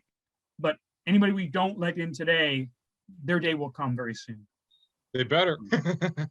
Don't worry, I trust them. I find it interesting that, when the dust settled, love the Kevin Williams love, and then there's only 2 really skill position offensive players that even made it past, depending on how you consider Devin Hester, if he's an offensive skill position guys. The rest are linemen or defensive players, so just an interesting observation. We're rebels. We do things different from others, and that's okay. I think something that stands out to me about this list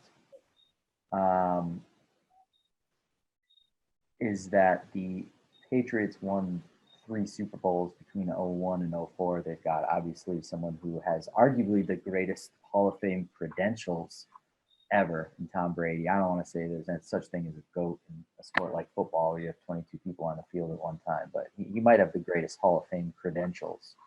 But it was a defensive-led team. We've got Ronald Barber here, who would be the 4th member of a one-time champ. And we've got Richard Seymour here, who would be only the 2nd defender on a 3-time champ, a team that in those first 3 Super Bowl runs really made their nut defensively. Brady was a very good quarterback who was exceedingly clutch, but he was not anywhere near an MVP caliber guy. I would say it's debatable as to what time he locked in his credentials as a Hall of Famer. It might not be until 07 that he did so. So I think if you start to look at team representatives, you have to look at Richard Seymour as someone who was able to play multiple spots on the line, which is significant because the Patriots went in those three ball runs. They went from a 4-3 to a 3-4, and that was due in part to the ability of certain players who could move around. Willie McGinnis being one, Rosie Colvin, Teddy Bruschi being able to play at Mike or next to somebody. But it was also due to Richard Seymour being able to go inside or outside, being able to play as an end in a 3-4 or as a tackle in a 4-3. So I look at him and he plays a big role. I look at Leroy Butler, who is one of the guys on this list who I think peaked as the very best at his position. I think DeMarcus Ware peaked as the very best at his position. I think Boselli, Willis, probably Kevin Williams, and Hester all peaked as the very best at their position, to say nothing of guys, Hester, who peaked as the greatest ever at a position that's been in play since 1920. They've been having kicks, kickoffs and punts since the beginning of football. And Devin Hester has been the greatest ever at a position that's existed in nearly the same capacity for a century, which I think is significant. I like what Paul said. Everybody here is going. So that's what I see. I think it's interesting you brought up the Ronald Barber versus Richard Seymour comparison, I Jack. don't mean to bring down Ronald Barber. I Ronald think Barber's a depending on your great view player. of, Ronald Barber's a great player. I'm just noting that he's their fourth defender, and to me, Simeon Rice had a better year their championship season than maybe Right, any what I'm- other than Brooks Yeah, and Sal. and Simeon Rice deserves to get in the Hall of Fame as well. I agree. So- I agree with that, Bill. so that's what I'm saying is like, there's question about whether Ronald Barber was the third, fourth, or fifth best defensive player. Personally, from my perspective, you look at those Patriots teams, like you said, the first couple of championship teams. I feel like I know Ty Law is in the Hall of Fame, but Richard Seymour was the key of that defense. He was the best player on that defense, a better unit for a long period of time, and he was the best player. Like, it's equivalent to a Warren Sapp or Derek Brooks, depending on your perspective for Tampa. But those defenses won more because of the defense, or those teams won more because of the defense. So I'm with you, like, in terms of, I'm not knocking Ronald Barber. Like, I might have put him in before John Lynch personally. The point I'm getting at is I agree with that. a lot of value there with Richard Seymour in terms of the impact on those Patriots teams that feel pretty underrepresented for the number of championships compared to the Bucs. Yeah, I think I remember you mentioning when Dan Kelly was here, he was mentioning, like, for someone from my generation, you guys had, the Steelers you'd look at, you would have the Niners you'd look at, and you'd even have the Cowboys you'd look at.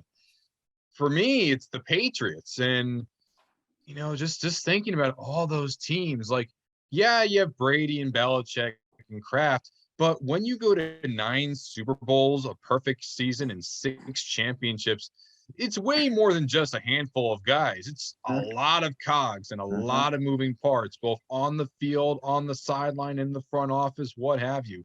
They're just a significant team. Like, despite being from New York, I have so much respect for just that organization and what they've been able to do the past 20 plus years. Or hell, if you really talk about the time since Kraft bought the team in the early 90s, they have been just the class of the NFL.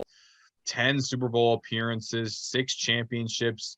And, I really do think they only have 5 people that's currently in Canton for what they've done. I mean, when I can list like tons and tons of people, or a lot of people associated with the Patriots that at least deserve a look.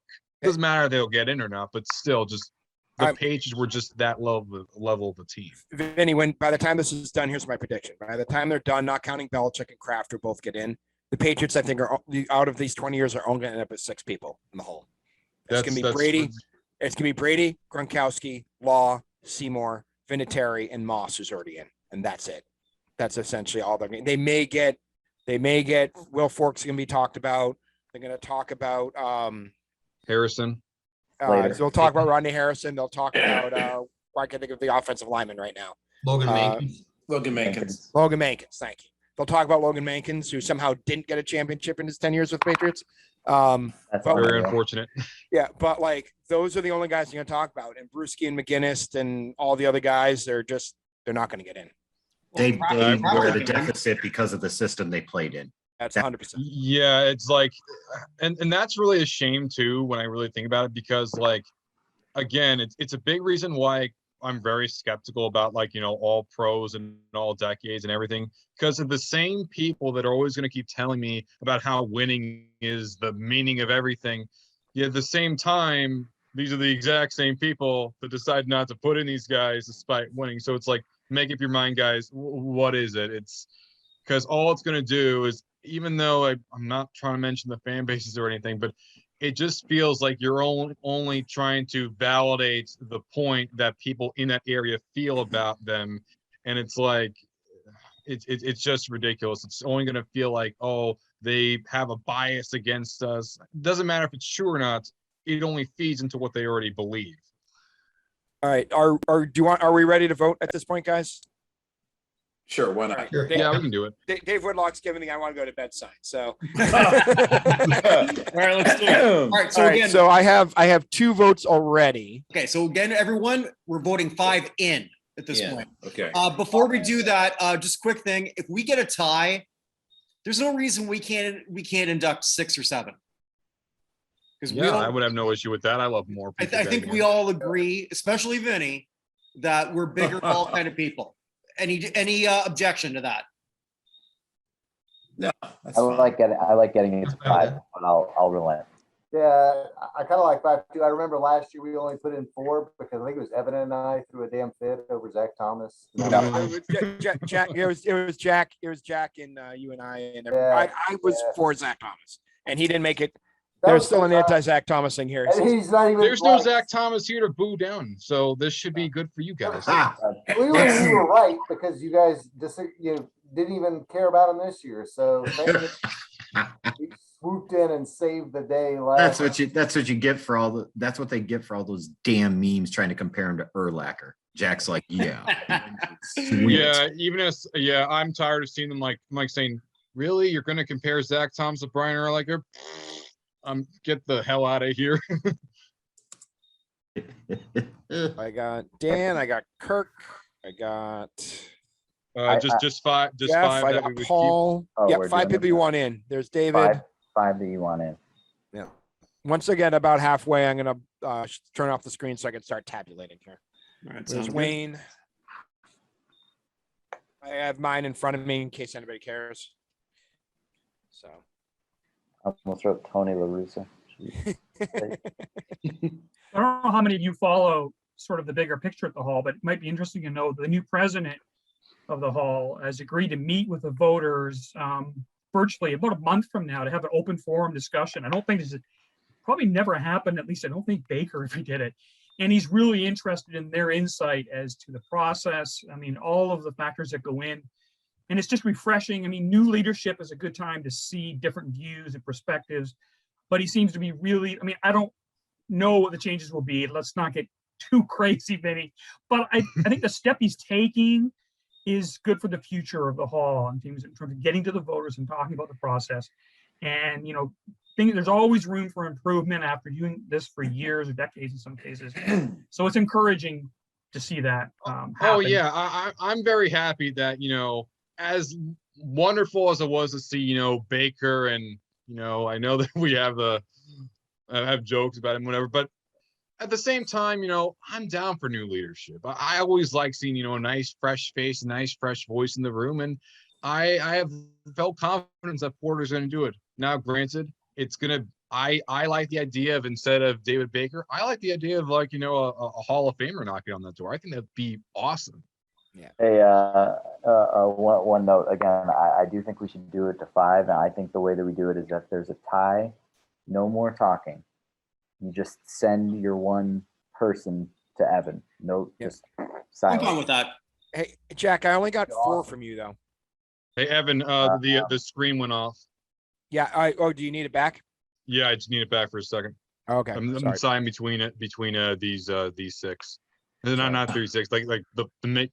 I'm trying it's. Sorry, I just did it because there was. Don't worry. Go figure that the youngest one has the biggest memory issue. Who would have thought that? All right. Yeah. Jack, your first one didn't come through originally, so I got it now. Though. Got it. Yeah. I went to law school, guys. It takes me a while to do math. I only learned how to divide by 3.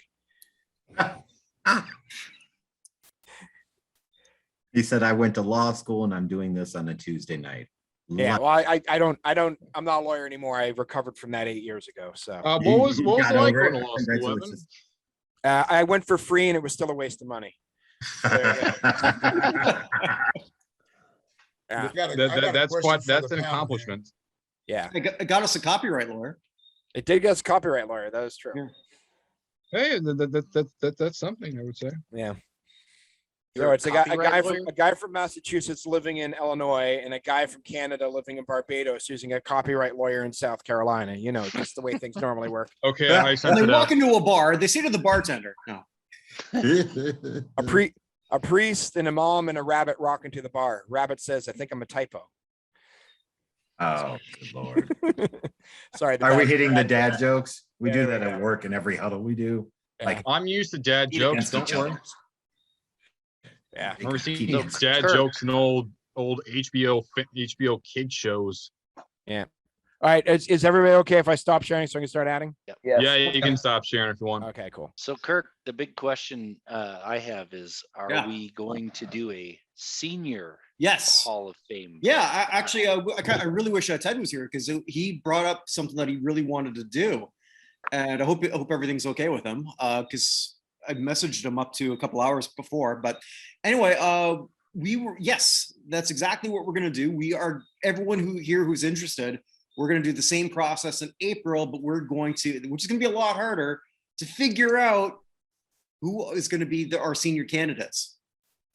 A question: how many senior candidates will we even do? I don't even know. I mean, that's something we'll have to figure out. I mean, Can we do like 15 and then like whittle it down? Like, what's the right number? God damn, I don't know. I mean, the hall just does one. I think that's way too hard for us just to choose one individual. It totally is. I mean, it'd be hard enough just to come up with 15. Yeah, right. I think do like a mix of 15. And this will get chubber. Do like 5 players, 5 coaches, and 5 contributors. Just No, we're not going to touch contributors. Thanks. They got enough. Don't worry, it's fine. Yeah. Don't worry. Players are more exciting anyway. I'll be honest. In many ways.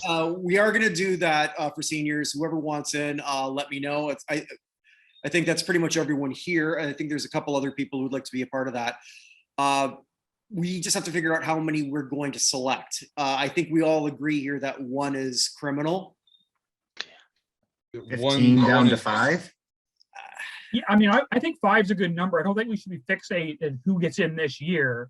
Yeah. But if we think about this long list and get it down to a number like 5, and just because we don't need to repeat this exercise every year. We could go through it once, right? And say, okay, these are our top 5.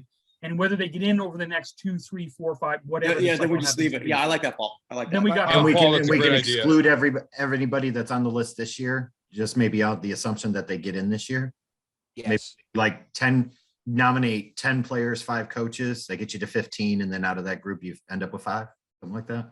Something like that. I mean, I think what we'll do is like when we're getting closer to, we'll have everyone sort of like put in votes for their 15, and then we just sort of like take it from there. It's going to be next to impossible. Yeah, it's going to be rough.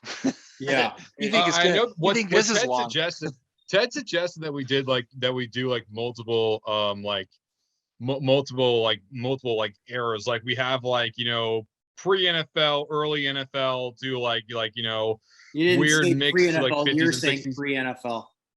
No, he said pre-NFL. He said Okay. pre-NFL. That's what he said. Not He his did. words. Not We don't want to make it too Okay. complicated. All That'll right, take- sorry. We'll be. But he we'll be said here like all it was night. like 4 different. It was like 4 different. It was like early pre-NFL to early Oh NFL. boy, Then it's Pudge Heffelfinger time, kids. Yay! Hey, yeah, after he gets him in, then Vinny's going to come up with the pre-wheel. Pre-Civil War, Yeah. pre-sports games, all these eras where somebody. Let me tell you why the person who came up with the spear really deserves to be. How's the copyright lawyer doing with the accounting here? I was not a copyright lawyer. I was a lawyer that was not useful to most people. I dealt with Foreign Corrupt Practices Act law. Oh. So if you bribed a foreign official overseas, I helped defend you against the federal. Wow, that's pretty cool. What countries? That is specific. That is niche. Yeah. Oh, So you were dealing with SDNs and everything. Ooh, interesting. And you have somebody that knows what the hell you're talking about. How about that? Yeah. All right. I didn't get everybody's vote, I don't think. I have Vinny, Jack, Bill, Chris, Wayne, David, Kirk, Dan, Jeff, Paul, and myself. Does anyone else? Did you Arnie? Arnie, I don't have anything from you. I sent it to Kirk. Oh, Arnie, I don't have anything from you. Kirk, do you mind copying and sending it to Evan? Yeah, I don't have anything from you. Here you go. Come in your inbox. Also, while you're tallying this up, I just wanted to kind of send a open invitation to anyone on this call that if you're interested in joining any of our shows that are football history related, we're always looking for guests. I know Dan's shaking his head there, but all of you are very well spoken and very knowledgeable. So I would appreciate any of you if you want to. I'll even put my email in the You're- chat to everyone here. So you can send it to me and I can like send it to my group that say, hey, this guy, here's your bio or whatever. And we'll see if we can get you on the shows and such. Should we all put our emails down for us? Or yeah, how about Kirk? Why don't you just send an email to everybody in the group with all of our contact info so we can get in touch with each other. Yeah, for sure. Please, a lot of us are not to order the boss here, but a request. Oh, please. I'm nobody's boss. Ask my wife. All right, so I have all 13, and guys, you want to know how close this was? Everybody got at least 3 votes, which is kind of amazing when you think about it. Wow. All right, so are we? I will. Drum roll. Do you want me to drum roll this? You want to do it all at once? Or do you want me to make it and it's a break. There's a break at 5. So Okay, no ties. no ties. Okay, so Show hold the on. PowerPoint presentation that counts it down. So we. I could do that, I suppose. Actually, When you're doing something. Excel, you might as well do a PowerPoint just to. Yeah, because this just to isn't go long forward. enough. Yeah. All right. So I'll do it this way. Hold on. Reverse order. I'll say it out loud. So the people who did not make it, with 3 votes and a tie for 9th, we had. I need to get the screen up here. There we go. We have Ronald Barber and Kevin Williams. Both had 3 votes. In a 3-way tie for 6 with 5 votes, we have DeMarcus Ware, Torrey Holt, and Andre Johnson. Meaning that our class, with 6 votes, we had Devin Hester and Patrick Willis. Wow. With 8 votes, Leroy Butler. 10 votes, Tony Boselli. And 11 votes for, or sorry, 10, I'm sorry, 9 votes for Tony Boselli, 10 votes for Richard Seymour. So your class would be Seymour, Boselli, Butler, Hester, and Willis. That late Seymour blitz made the difference. Well, I mean, Seymour again down here though, like our people who had the fewest votes against was Seymour, Butler, both made it. Barber did not. Yeah, and I think Jack is ready to do backflips if he has Hester. So Hey, So this Jack's would be this would be a pretty dope class, honestly. Like, Yep. Yeah. And if I'm being honest here, I think These Jack's 5 will be case most likely. for Hester was exceptional. I think Paul's case for Boselli was exceptional. Those, in my opinion, were the 2 strongest ones. And I think Tom's case for Willis was also really, really good. I think don't like even it was like the those 49ers. yeah, like I think it's all about how you present, how you present these things, like, and I think those are some of the strongest ones. And even for ones that just made it out, like, either way, you guys did an exceptional job. Like, I think everyone deserves a pat on their back because of how well they did. Yeah, I will say the one problem with this class coming up against it, and again, not a problem because I think everyone deserves it, is we still got too many wide receivers after this. We didn't get any of them in. But again, I'm not upset with Seymour, Boselli, Butler, Hester, or Willis. So no. I mean, if we went with 2 we felt were the 5 best as a group at the end of the day, like that's the way the process should work. Yeah. Like I just, and I'll say, like, it was awkward for me because I spent time obviously on the Andre Johnson presentation to Sam Mills. I had to rush my thoughts together quickly. But Andre is like, he's a Hall of Famer, but I wouldn't vote him into my top 5 if I wasn't presenting for him this time. Like, I couldn't go against myself. But the fact that he even made it there, I'm like, okay, he's being viewed in a similar light with Torrey Holt. Like, that's a win. Yeah. We also, we didn't get any wide receivers, but we've got 5 different positions represented. And while we only have 1 offensive player, we only have 3 defensive players because we have a special teamer. Who, and listen, I love Devin as a wideout. He's awesome, but we're not having this conversation about him because he was a really fun number 3. Yeah. Steve Tasker was also wideout, and that's why we definitely talked about him as a wideout as well. Yeah, no way. Matthew Slater was a wideout. In any case, I don't give us a hard time for not, I don't think we should feel bad about not having a wideout in here. We got five exceptional players, all at different positions. And a couple of them are clearing a backlog too. Like Boselli's been sitting there waiting for years. Yeah, true. Leroy Butler's been sitting there criminally waiting for years. I mean, Seymour has as well. yeah, Seymour has as well. Like if I look at this, like you could there's always 6 in one hand, half a dozen in the other. There's some trade-offs you make, no wide receivers, heavy on the defensive side. But then you look at some of the guys in, like, you know, unless you have a certain feeling about a special teamer being in the Hall of Fame, especially his first ballot, like, which could potentially happen when you get into that process. Who the hell knows what's going to happen? Because it's not like he wasn't a media darling or anything. And that stuff matters. Like, this is a great class. Mm-hmm. I would. My thing, I really think we're going to be pretty close. Although I believe DeMarcus Ware is going to bump. Yeah. Either Hester or Willis this year.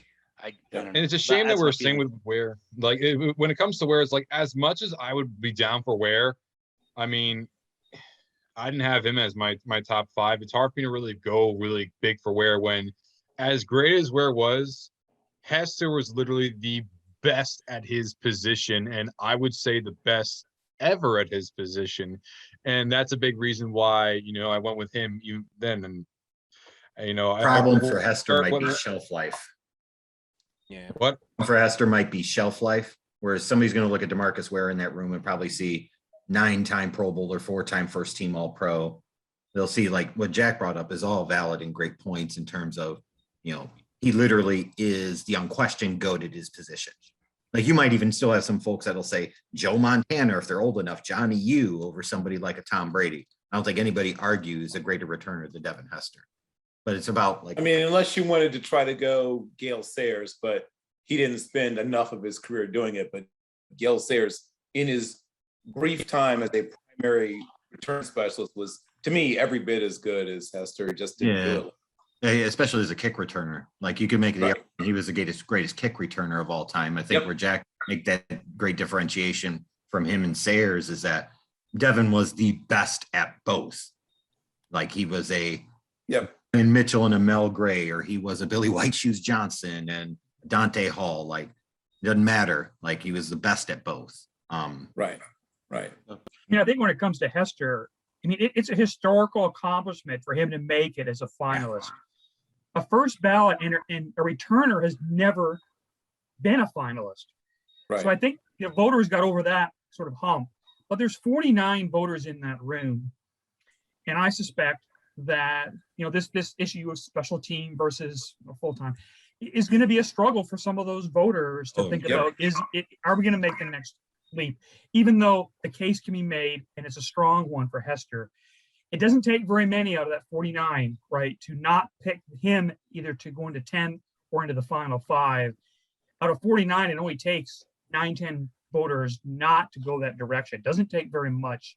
And especially I don't know whether the 49 voters are willing to make it. It would be fantastic. I don't have any problem with what they did. I just don't think they're ready to make that leap yet. But getting in the room and having his name talked about and this whole debate about special teamers, I don't think we can lose sight of in the annals of the history of voting. That is a significant step forward that we've never seen before.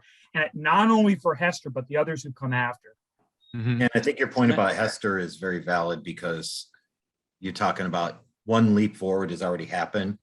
And the next leap forward would be even getting into like the final 10. And then you talk about the final 5. Would they really take multiple leaps at one time to set new precedent for a returner? And that might be like a bridge too far. Yeah, I agree. Might not. I totally agree with you. I think the problem there, if I was in that room, I'd be like, I know he's the best of all time, but what about the greatest returners before he existed? Why aren't they in the Hall of Fame? Like why is Upchurch and Billy White Shoes Johnson or whatever aren't in the Hall of Fame? We're going to put Hester in now that he's the great. And I don't have any disagreement. I think he's the greatest returner and that ever played. But at the same time, like that's going to creep into their minds. I think, they're going to be like, well, why didn't we do this for somebody else that was the greatest back in the day? So especially when you look at someone like I think in Hester's era, there was only one Devin Hester. Not Yeah. really true. You had Dante Hall and you had Dante Hall. Josh Cribbs in that era as well. I mean, They're not at the same. oh yeah, obviously they're not the Yeah. same, but they both were very exciting at their position. But obviously, Sure. no one comes close to Devin Hester because Devin Hester is the GOAT. He is I- the greatest of all time. I wonder how the room is going to look at Richard Seymour, because I thought our conversation around him was fantastic and Mhm. on the right thing about, all these Buccaneers have been rewarded. Not saying that they weren't worthy, but does Richard Seymour get killed by the fact, because of the defense that he played in and his responsibilities, he doesn't have the sack numbers? Like, for all we know, you go in there and you're going to have voters that are going to be really hopped up on DeMarcus Ware. But they might be really hopped up even on a Jared Allen. I doubt it on the Jared Allen piece. Could happen. Like, could we see that DeMarcus Ware makes it, but Richard Seymour sits out another year because Seymour doesn't have those sexy stats? Well, the other person who we dismissed early, who's going to have a big say in that room, is Zach Thomas, because Yes, Thomas was right. one of the 4 guys left afterwards who obviously doesn't have a huge amount of support amongst us, but has a huge amount of support in that room. I think it'd be, I think you're right, Evan, because how many of these people are we going to be talking about again next year? We inducted 5. I think it's pretty safe to say that these 5 are not going to, it's probably not going to be the same 5. It might not be any of them potentially. Like One that. or two, I think it's one or two. When you think about differentiation, our 5 might not be any of the 5 that are chosen. Well, then we don't have to do it next year. That's baloney. I'd have to say the person I'd be most surprised out of the 5 we have who doesn't make it at this point just because of the lack of competition at his position is Butler. Yeah. I really think this is Leroy Butler's year, no matter what, because there's just, I mean, I guess there's Rondé, but just I don't think there's a massive difference between Rondé and Butler. And Butler's been waiting longer, and if they follow their train, I think Butler's got of the remaining people, I think he's got the easiest of the 4 to get in. I agree. I think the only one that would come close would maybe be Tony Boselli, because he's been in the top 10 many times in the past. So there's a decent chance he could finally break that plane. But at the same time, he's been in that top 10 section for a few years now. And with Joe Thomas coming up, do you really want to have another year of Boselli on there? Especially when Thomas is probably going to leapfrog him as soon as he comes on? Or are you going to finally put in Boselli to just open the gates open and say, yes, Joe Thomas, here is your bronze bust. We are calling for you. Come over to me now. Yeah. You know, I think Certainly is a view think, among many of the voters about respecting the queue. And I think if you look at these finalists, I feel pretty confident that Seymour, Boselli, and Butler are all going to get in. And, Their case has been debated. They've been final 10. They, in that respect to queue and who else might upset them, I think there is that sense. There's also a thing among the voters, if you listen to them, when it gets down to this final 10 or 5, it's often, frankly, nitpicking at candidates and looking for the fault and the negative. Yep. They try to separate, the wheat from the chaff, sort of expression. And so I think that's a factor that will come up for some of these guys. But I remain pretty confident we've got at least 3 of the 5 that the voters will agree with us. Were you I talking? think we've got guys. I think we have 3 of the 5, and I love Dan Pompey's work, and he's the guy who's going to be presenting, or who obviously did already present Devin Hester, and I think it's a good bet that Hester is in. If Pompey just went up there and said, "Everybody, close your eyes." Okay, well, ladies and gentlemen, on that note, after 2 hours, thank you all for being a part of this. If you're watching, if you're listening, and you want to be a part of this in the future, and you think you've got something unique to say, we're not like the Pro Football Hall of Fame committee. We like to bring in new people on a regular basis. This is a different group than when we first did it, and I hope we have more people next time. We want as many perspectives as we can. We want to get it from different points of view, different fan bases. All of you, thank you so much for being a part of this. This is something that Evan and I sort of had embryonically thinking, God, right from the beginning. And for this to sort of come to life at this stage, thank you all so much. Anytime. Thank you. Thank you, guys. Thanks for having me Thank again. you. This is A real fantastic. pleasure. Thank you. Job well done. Hey, Jeff, stay on for a little bit. Stay safe, everyone. Take care. See you guys.